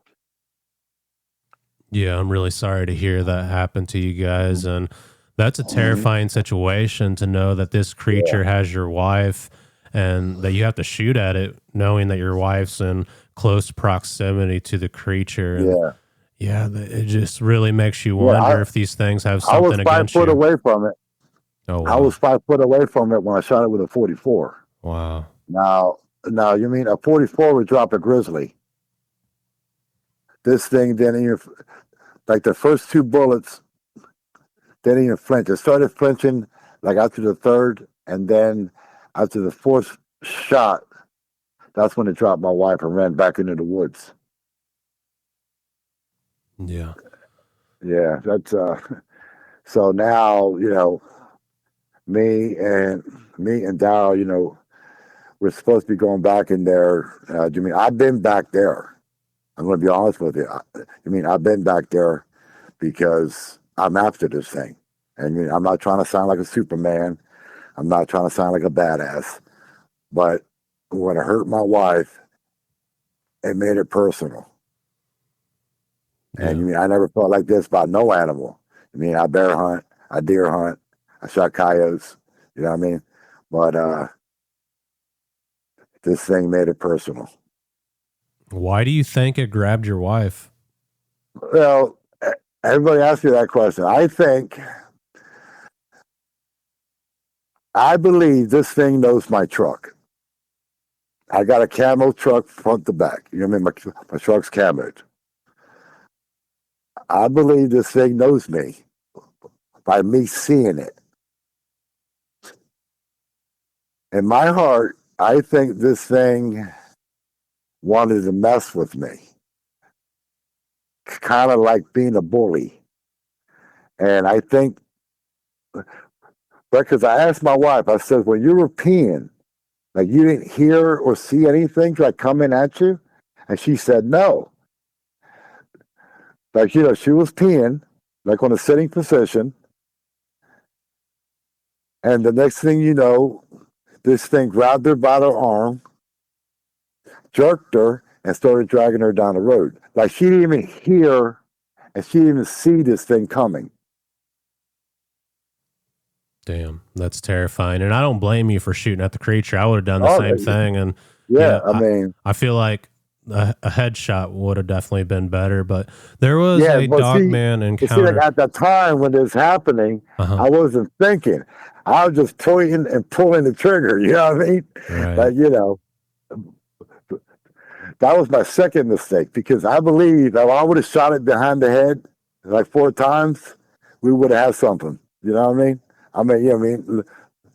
Like, other than my wife getting hurt, but we probably would have had something. You know what I mean? Like we probably could have proved to the world, yeah, these things exist. You know what I mean? That's what I'm saying. Yeah, it's a possibility. There was an encounter in Missouri in Pulaski County these two hunters ran across a Dogman and they unloaded on it. They said they shot it so many times and they heard it crashing through the woods and they heard it fall.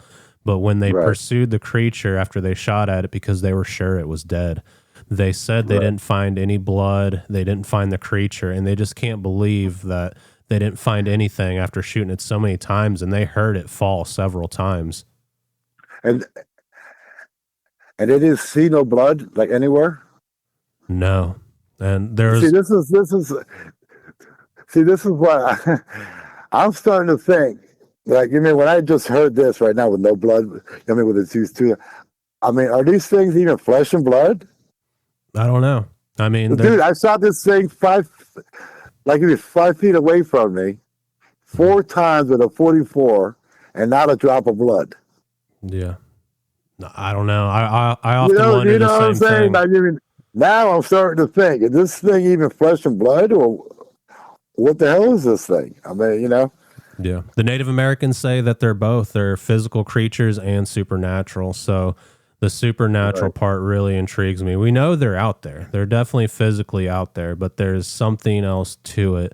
There was also another report in Missouri of these 2 Bigfoot researchers looking for Sasquatch in the Ozarks, and they were watching a juvenile Sasquatch. They had been following this creature for a few weeks, possibly a few months, and they split up, and one of the researchers ran back and he said, I saw a creature that resembled a werewolf. The other researcher wrote him off and said there's no such thing, but he also got the firearms ready. He said, take this. So later on, they heard the little juvenile run out of the woods like something was chasing it, and they both saw the Dogman. They shot it several times, and that's freaky. I think that story was on Mysteries Unknown with Joshua, and man, that's a terrifying thing. Yeah. Yeah. But yeah, Joshua, he's always, Joshua, we talk and text on the phone often, and he always asking how my wife is doing and all that stuff, and we stay in touch, and he's always praying for us and everything. And so is Darrell and Daniel and other people that's in the community, But but this thing made it personal. I mean, it's like, I don't know, it seems like every time I think about it, I get more angrier and angrier because I love my wife. You know what I'm saying?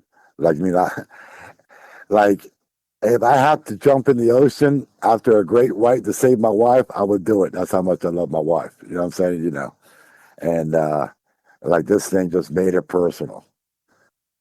You know what I mean? And it's just like, this is the wildest thing that ever happened. Like now, I'm going to tell you, I never, other than that day when I was hooking up to the trailer, I never had a bad experience with Bigfoot. Never. Even with my 3 guys. I call them my 3 guys, you know what I mean? But I never had a bad encounter with a Bigfoot. Yeah. And it sounds like the Dogman are hostile. And that was going to be one of my next questions. Like, did you guys ever have nightmares after these encounters? My wife has nightmares Yeah. often. Yeah, you my wife, she wakes up 2, 3 in the morning, and she gets up, screaming and crying, and we both smoke cigarettes, but like at nighttime, it was like 9, 10 o'clock at night. My wife won't get out of the house, but to sit on the porch, to have coffee or to have a cigarette, unless I'm out there with her. Yeah. And she will not get it. Do you guys live in a forested area? At night. Huh? Do you guys live in a forested area? I live in a neighborhood, like a normal neighborhood, but if you drive 1, 2 miles, or not even. If you drive a mile away from my house, like you can hit forest and farmland. Yeah, well, that's good that you live at least a couple miles away from forest and farmland, because once these creatures get your scent, they can find you anywhere. So just Yeah, remember that when you guys are out there in the woods at night. yeah. But it's just like, like I said, like my wife, she'll wake up and she'll be screaming me out of the sleep, 2 or 3 in the morning, and it's just, she's still having a bad, that's what makes me more angrier and angrier. See, my wife's still, like, she's still like, suffering from this, you know what I mean? And it's like Daryl said that, she's got, PSTD, whatever that thing's called, you know what I mean? Like, PTSD or, I mean, so, but yeah, she will not leave the house at night unless I'm outside with her. Like if it's 8, 9 o'clock at night and she want to go smoke a cigarette, 'cause we don't smoke in the house, I have to go out there. So let's say, you know what I mean, if I'm sleeping and it's 11 o'clock at night and she wants to have a cup of coffee and like, sit on the porch, even though we live in a neighborhood, she wakes me up and I got to go out there with her all the time, every day. Wow. Yeah. No, I don't blame her. I mean, that would be a natural reaction for anyone who's ran into these creatures, especially someone who's been grabbed by one of them and almost taken. It almost makes you wonder if some of the missing people isn't necessarily related to Bigfoot, but possibly Dogman, especially with the land between the lakes story. Yeah. Well, I mean, like Daryl Denton, goes over there to land between the lakes, with his friends and stuff, and they do research out there. They encountered a Dogman over there down the land between the lakes. And they do research over there. And me personally, I mean, this is how I look at it. As a hunter, and like I said, I consider myself a woodsman. If you got 4 people walking a trail, okay, and let's say, let's just say a cougar jumps out of the woods and takes the 4th person. Well, that cougar is going to make noise. When it jumps on you, you're going to make noise. People are going to hear this that's in front of you, and they're going to turn around. Or a bear, or, you know what I mean? I walked up on rattlesnakes, and my wife jumps back. Oh, it's a rattlesnake, you know what I mean? So I don't believe, I mean, it could happen because, probably happened before, but I don't believe a lot of these, 411 was by, regular wild animals like bears and cougars. Because when these people disappear, you don't hear anything. The thing is, these people be walking and, they'll turn around and, their friends are gone. And they didn't hear nothing. So I'm sorry, I don't believe, like, how people say, oh, it could have been a cougar, oh, it could have been a bear, or could have been a wolf, or whatever. You know what I mean? If it was, you would have heard it. Like, you know what I'm saying? I mean, Yeah. You can hear something coming. But when these people go missing, and they're like, let's say 4 that are hiking down this trail and nobody hears nothing, well, what took them that didn't make any noise? Mm-hmm. Yeah, that's a very good point. Yeah. And like I said, what I mean? I'm in the woods all the time. I know when I can hear a coyote, I can hear a fox coming, you know what I mean? I can hear a deer coming or whatever. But, how can you not hear something taking somebody off of a trail that's like 2 feet, maybe 3 feet behind you? You know what I'm trying to say? That don't make no sense to me. Yeah, I agree. And the researcher that went out to the area where you had these encounters at, you mentioned he found these tree markers, like these scratch marks on the trees. Yeah. I've found similar. I found them 2 different times in one of my Bigfoot research areas where I've had experiences at, and it looks like these giant claws going down these pine trees. and I've documented it 2 different times. I often wondered if that was possibly the Sasquatch, or is there a Dogman in the area? What are your thoughts? But see, I always thought about that too, because you mean like these three. Now, not that I ever see them, but up close. It's like it's like I said, I've seen them like 50, 60 yards away all the time when I do see them. But I don't think they have claws. I think they got regular hands and nails like you and me. Now, the dog man that I've been having these encounters with, I know he's got claws. I see him up close. It's like I said, his hands are like human hands, but they do got claws. So, yeah, that's what I've heard from everyone who's encountered a Dogman, that they have these long, scary looking claws, huge hands. Yeah. Now, as far as Bigfoot goes, I never seen claws on a Bigfoot. I mean, you mean like I said, the three that I've been like engaging with, for the past couple of years, I never seen claws on them or anything like that. Or I never seen any claw marks on trees either. Yeah. So, but the dog man, I know he has claws because I see him up and close and personal. Yeah, absolutely. I think that would make more sense. Do you believe Bigfoot and Dogman are related, or from 2 different worlds entirely? I think they're 2 different creatures. I don't believe that.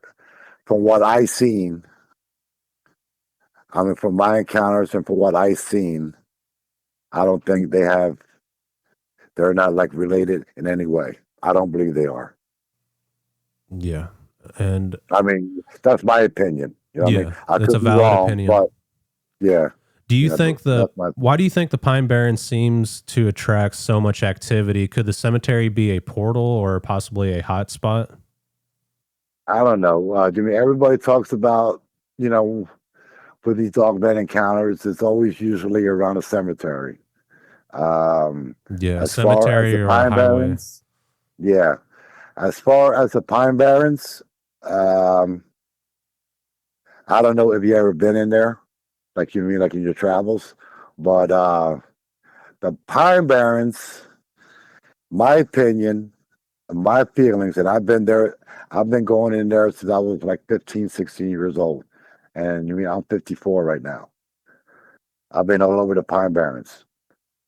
The Pine Barrens, like during the day, it's a beautiful place. Like, the water's clear, the trees are beautiful. The plants. It's a beautiful place during the day. But it seems like when the sun goes down, my feelings that this is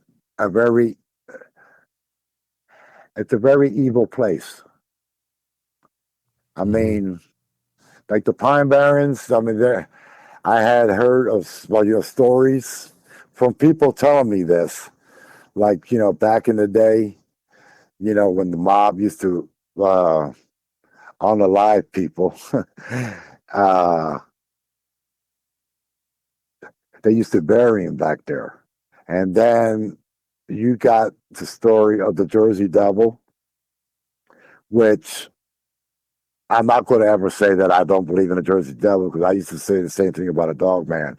So I learned my lesson about saying there's no such thing. But in my view,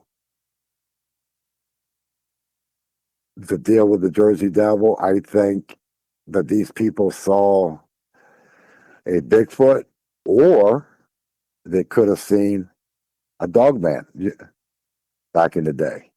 And that's what everybody been seeing all these years. Because I don't think a creature's going to live over 100 years old. You know what I mean? So whatever it is, it's got to have a partner, and it's got to, be able to make babies. For these people to see these things all the way back from the 1800s all the way till now. Yeah, so, absolutely. You know what I'm saying? So that's how I'm thinking about that. But the Pine Barrens, it could be. They're there was a hunter. If you look it up on YouTube, I forget the channel's name, but look up on YouTube. It's a missing hunter, and then look it up with Pine Barrens. There's a hunter that went missing back there, and they never found his body. They found his truck, but they never found the hunter. Yeah. And he's from Mays Landing, New Jersey, I believe. I've heard so many cryptid encounters and paranormal experiences in the Pine Barrens. It's mind-boggling. And it could be because it's a huge forest. There's spring water there and a lot of animals there for them to eat. But also on a supernatural side, it could be that the land is cursed. There could be giants buried underneath there. There could have been witch trials. There could be occult activity in the area. It's hard to say. It's hard to pinpoint what's going on, but something... Well, there's a lot of satanic stuff that goes in there because a lot of times, like, not recently, but like in the past, we used to go through there and we used to see like a lot of satanic stuff in there. Like, that emblem. You know what I'm talking about? That satanic emblem. I forget what they call it. Yeah, the pentagram. But, yeah, and that they were doing satanic stuff in there. You know what I mean? But then I have heard from stories from people that I know, know personally that they seen ghosts over there. There's one guy that he told me that him and his wife was camping out there one night, and they swore they saw like a flying saucer that was going over the trees. Real close to the trees, but just barely like above the trees. And like me, still to today, him and his wife, they swear about that. You know what I mean? I never seen nothing like that, but they have. But that Pine Barrens, you'll hear a lot going in there. Like you'll be sitting on your camp chair over a fire, and all of a sudden you hear a weird noise that you never heard before. Like whether it's a growl or a howl or a tree branch break, or I heard one time. I actually heard a tree fall. Now, I don't know if that was Bigfoot. I don't know because I didn't see it, but I heard it. And you know how when a tree makes a thump sound when it hits the ground? I heard that, But could have been a dead tree. I don't know. You know what I mean? But like every time you go in there, at least with me, I always hear something weird back in the Pine Barrens. Always, always, always, always. You know what I mean? Now, when I go into Pine Barrens, I don't go in there by myself. And believe me, if you don't know the area very well, you can get lost real easy back in the Pine Barrens. You can get turned around. That's a place where, even I got lost in there. You know what I mean? And I've been going in there since I was 15 years old, like I said. And sometimes I get turned around, and I'm with other people. You know what I mean? So that's how dense and that's how dark that place can be.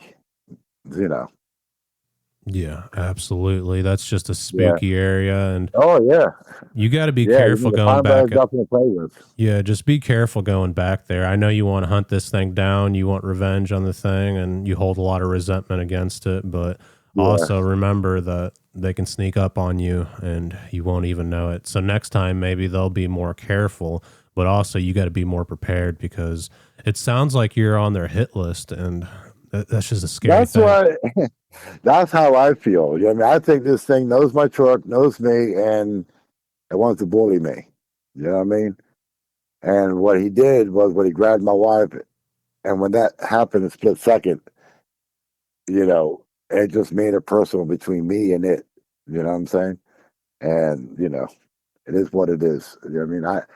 I know people are going to say, doing negative stuff about that, about, I should want to kill it or, blah, blah, blah. But and made it personal. I mean, when you mess with my wife, you mess with my world, and that's it, bro. You know what I mean?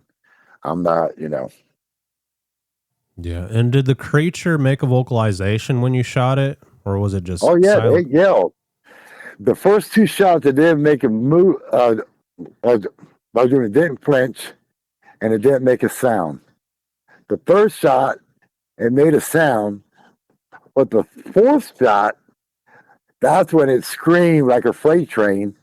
And, and you mean, dropped my wife's arm. You know what I mean? I let her go, and it went into the woods. I mean, it was screaming all the way into the woods, but to me like a train, and it was crashing through the woods. To me, just like a train would. You know what I mean? If you take a train, blowing the horn and going through the woods off the track, that's what it sounded like. So you mean at that second right there, that moment, I wasn't paying attention to it. I mean, I can hear it, but I wasn't paying attention to it because I wanted to get my wife in the truck. You know what I mean? My first agenda was getting my wife in the truck. Man, you mean making sure she was okay. So that was my only agenda at that time. And Yeah. then when I was in the hospital and they had her in an X-ray room, and I'm sitting there, I'm thinking that's when I started getting angry. And then I got angry at myself because, like I said, I should have known better because I didn't hear anything in the woods. And me being a woodsman, I should have known something in the woods if you don't hear nothing, if everything's quiet. And then the third thing was I was saying to myself, sitting in the waiting room, I should have shot him in the back of the head. All four shots, I should have landed in the back of the head. Yeah. I mean, that's my, I mean, like sometimes I won't even have to be thinking about it. I'm having a cup of coffee, I'm sitting on the porch, and that'll pop in my head. I should have shot it in the back of the head. Yeah. Yeah, it's just weird. I mean, My friend that I do Bigfoot research with, he has a tourist judge, and he specifically bought silver bullets in case he runs into a dogman. It sounds a little bit out there, but you just never know. Do what to the bullets there? He bought silver bullets. They're made Yeah. specifically for dogmen. Yeah. Well, you know what? That's not funny. A lot of people told me to do that. You know what I mean? There's a couple researchers that had contacted me, and they said, this might sound far-fetched or it might sound Hollywood, but you should have some silver bullets on you. I'm thinking, what? I mean, what I mean? You know what I'm saying? I mean, but yeah, that's not the first time I heard that. Yeah. And man, I just don't blame you. I think you did the right thing. And I don't think any of the listeners will say, how dare you shoot that thing? I mean, it was trying to kill your wife. So I would have done the same thing. Yeah. But, yeah, it's just like, to be honest with you. I'm going to tell you just like I tell my other friends that are researchers and podcast hosts. As far as I feel right now, it's not over between me and it. You know what I mean? Something's going. If it's still alive, I don't know if it's still alive because I haven't looked for it. I don't know. Now it didn't stinks. I might have killed it. I don't know. Because the way it ran into the woods, I don't know. But if it's still alive, and I'm still alive, it's not over between me and it. And I'm not trying to sound like a badass or nothing like that. I'm just being serious. It's not over. You know what I mean? It's not over. Yeah, my intuition tells me that you're going to have another encounter with one of these creatures, and you just have to be as prepared as possible, man. Yeah. I'm prepared. Trust me. Believe me. Yeah, you being out there will lure this creature out. Well, excuse me? I said you just being out there will possibly lure this creature out because it sounds like they're attracted to you. Only thing, what I always think, like how when you bait deer or you bait bear, I think all I have to do is pull up in my truck and use me for bait. That's how I'm thinking. Yeah, and That's I how think I'm that's why looking the at it. researcher kept wanting you to go out at nighttime, because he knew if you were there, something would possibly happen. Yeah, that's what I'm thinking too. Now, me and Darryl, we're good friends. You know what I mean? I call him brother, he calls me brother. We always stayed in touch. You know what I mean? But sometimes at the beginning, I'm thinking, well, maybe he wanted to use me for bait. You know what I mean? I don't know. Hmm. But yeah, that's what I'm thinking. I said, you mean like I'm thinking, if it's still there, if it's still alive, I just use my truck and I use me as bait. That's it. If it's Yeah. there, I know it will come out. I know it will. Yeah. It's just I had that feeling in my heart. You know what I'm saying? I like give me that feeling. Hmm. Yeah, I feel that That's way how. too. I told you off Yeah. air that I've heard a dog man out in the woods, and it sounded like a Hollywood werewolf call followed up by a woman screaming, kind of like you mentioned, like the freight train sound. Yeah. And it Yeah. was such a horrifying sound that it couldn't have been any other animal out there in the forest. Like, That'll raise every hair on your body, don't it? yeah, you hear these There it stories does. about Bigfoot coming out and the dog will cower down.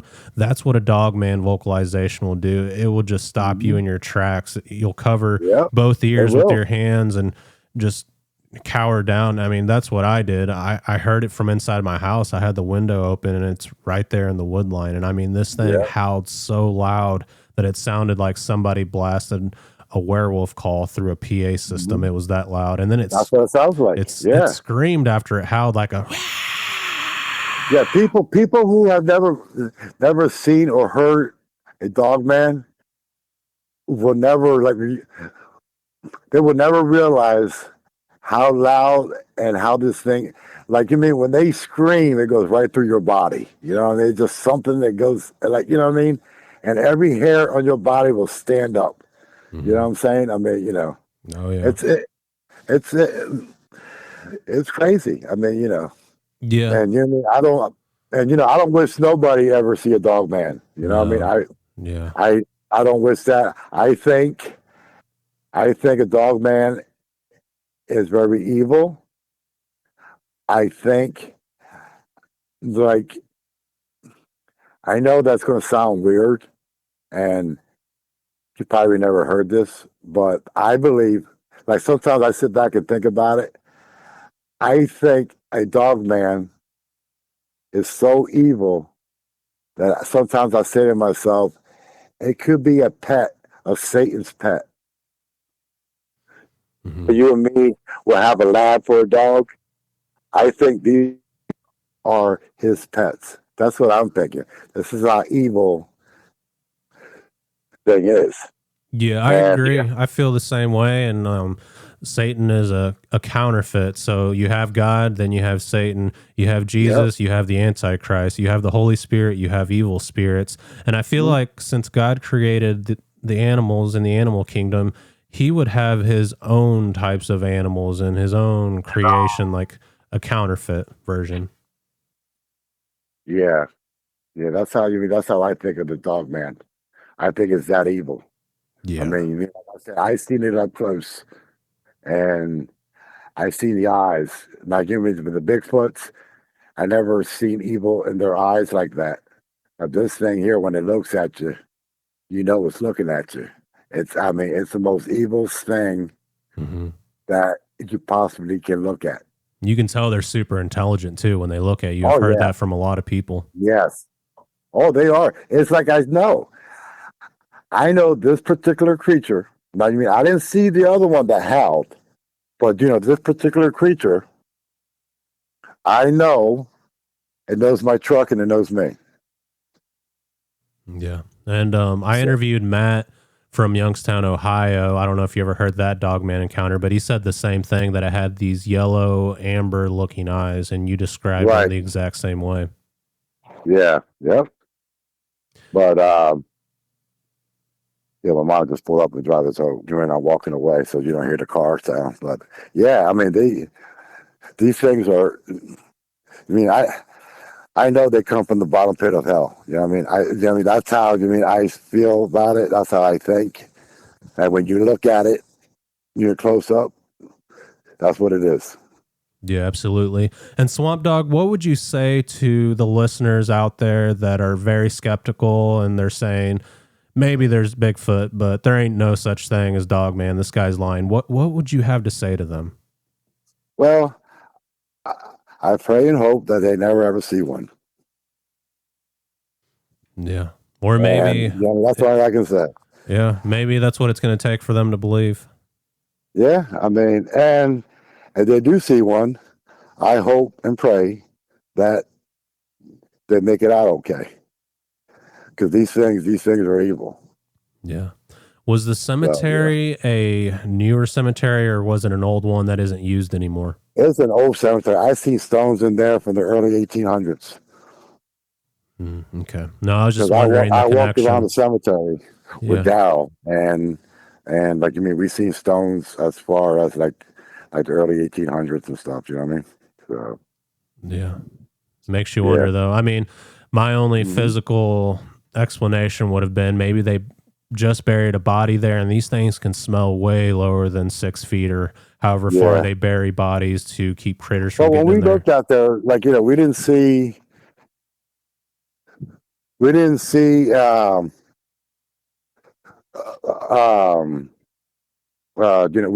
much of new burial sites. You know what I'm saying? There wasn't no new burial sites. I think the oldest one was I don't know, 1999, 98, something like that. So I don't know, Yeah. Well, then I'm leaning more towards the supernatural then. There's just something evil about all this. Yeah. Yeah. Yeah.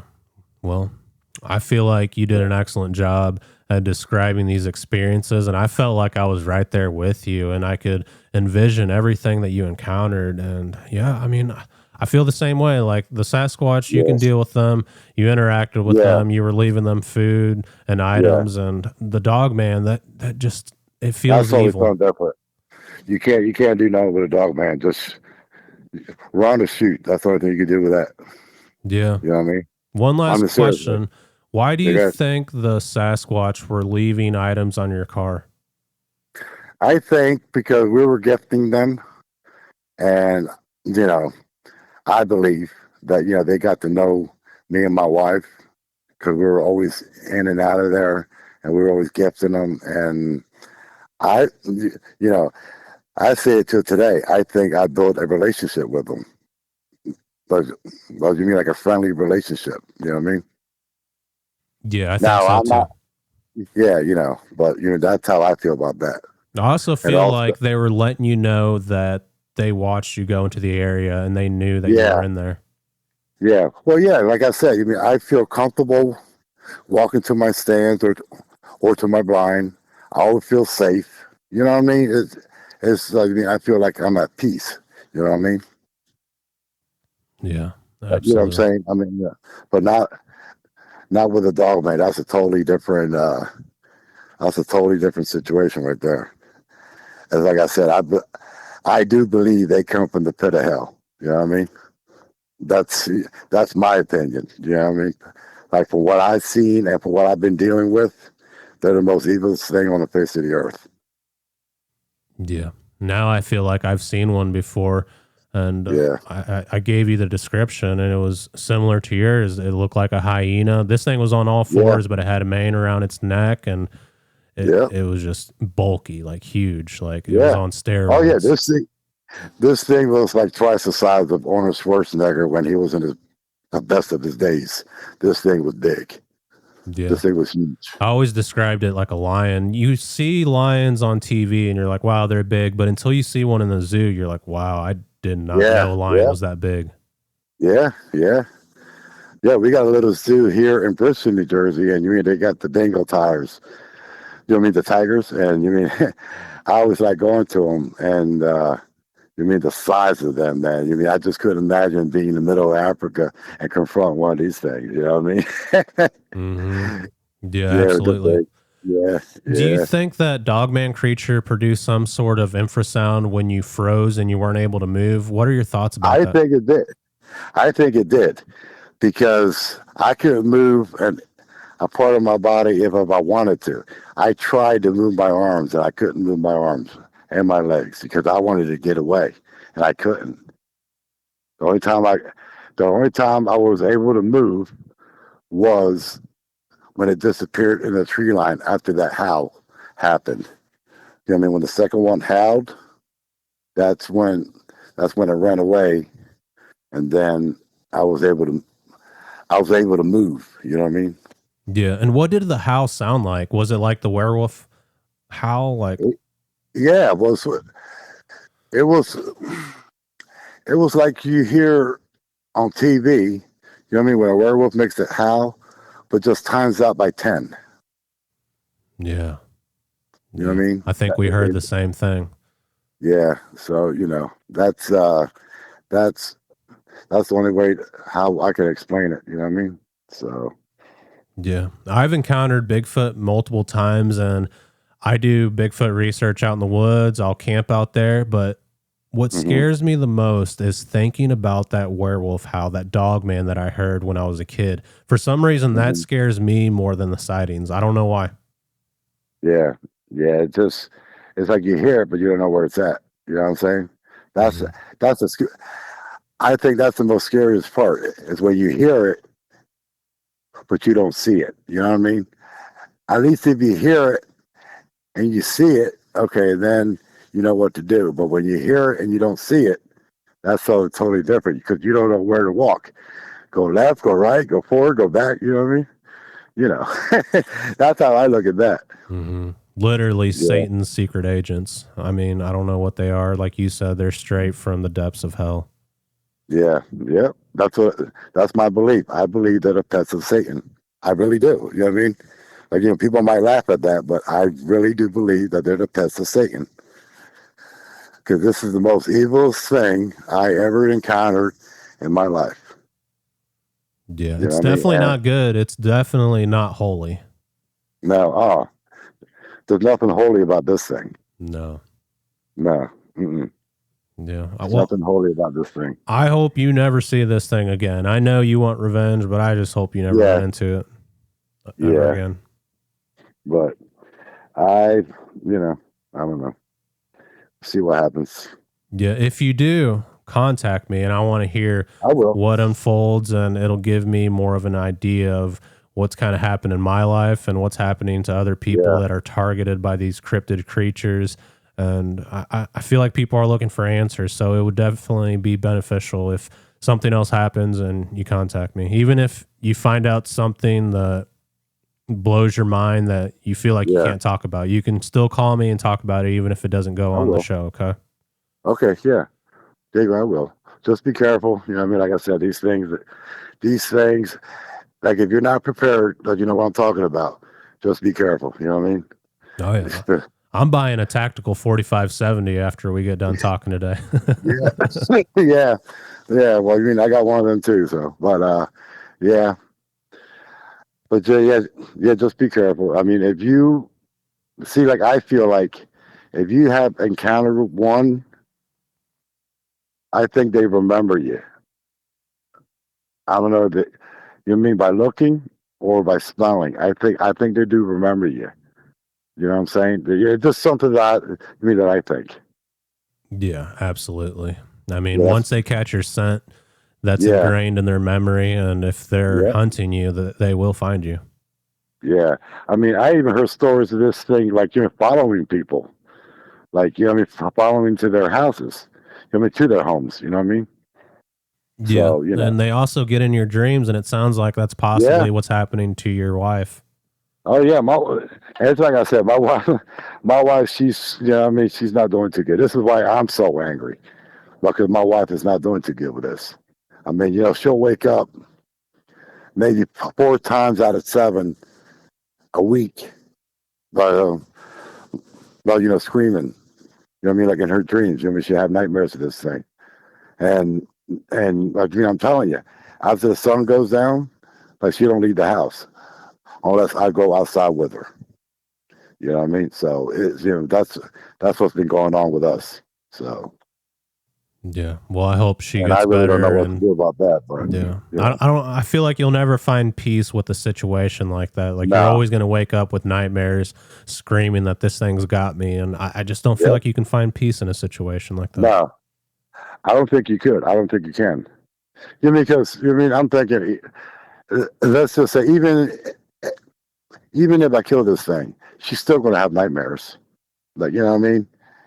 Like, it's not going to end. You know what I mean? Like, Yeah. I mean, I'll have my revenge if I survive, but like, she's always going to have these nightmares, I believe. You know what I mean? So Yeah. I asked her to go to the doctors about it, talk to somebody, but, she doesn't want to do that. So, which I can't blame her, because how can you say, hey, this is why I'm having nightmares? You know what I mean? You can't, you can't just talk to anybody about this. Right. It'll just make the situation worse. Yeah. And just remember, if Yeah. you do kill one, there's more around in the area. So just be careful. Oh yeah, I know. It's like I said, I heard the howl, but I didn't see the other creature. You know what I mean? But I did hear the second howl, and I always said that's the only thing that saved me, I believe, that night. You know what I mean? So. Yeah, I agree. All right, Swamp Dog, you did an brother. excellent job at All right, describing thank you. these experiences, and I'm very grateful that you shared them here on my channel. And it's definitely going to spook me whenever I'm out there camping in the woods at nighttime. I'm going to be thinking about your encounters and shaking in my boots, man. Yeah, just watch your back, bro. That Dogman's not a joke, bro. I'm serious. Bigfoot you can handle. Dogman, nah. Yeah. I mean, that's totally something different. I'm always on high alert, even if I hear a squirrel moving through the woods. Like, I never just ride it off. And like you said earlier, like bears and mountain lions, they can sneak up on you, but so can these things. Oh yeah. Yep. So, all right, brother. I will talk to you later then. All right. Thank you. And you and your wife will be in my prayers, my friend. All right. Thank you, brother. Thank you. Yep. Thank you. All and right. You take care. All right. Thank you. You too. Bye. Bye. All right, Swamp Dog, I appreciate you for sharing your Bigfoot encounters and experiences with me. And the Dogman encounters were truly chilling to the bone. I agree with you about the statement you made regarding these creatures being straight from the pits of hell, and they certainly do seem to be evil. The fact that it tried to grab your wife is truly chilling, and I can't imagine how you felt in that moment. And I don't think anyone's going to ridicule you for shooting at this thing as it tried to take your wife. And I do believe this is an answer to the missing people reports. Obviously, not every missing person is due to a cryptid, but some of the strange unsolved mysteries and the times where they find people's bodies mangled in a strange manner, I believe this could possibly be the case. And it does sound like you are on their hit list. They are a super predator, and once they catch your scent, they will find you in the forest. I wonder why you? Why are they targeting you? You seem to think it's because of your camo truck, and they're able to identify that when they see it, which it possibly could be, but there's definitely some resentment towards you and these Dogman creatures going both ways. And I hope for your safety that you never run into these things again, but if you do, make sure it's a headshot and don't stop until the creature goes down, and just remember that there are more than just one and they run in packs. The Dogmen will mark trees similar to grizzly bears, and they are just marking their territory, and they have a vast territory.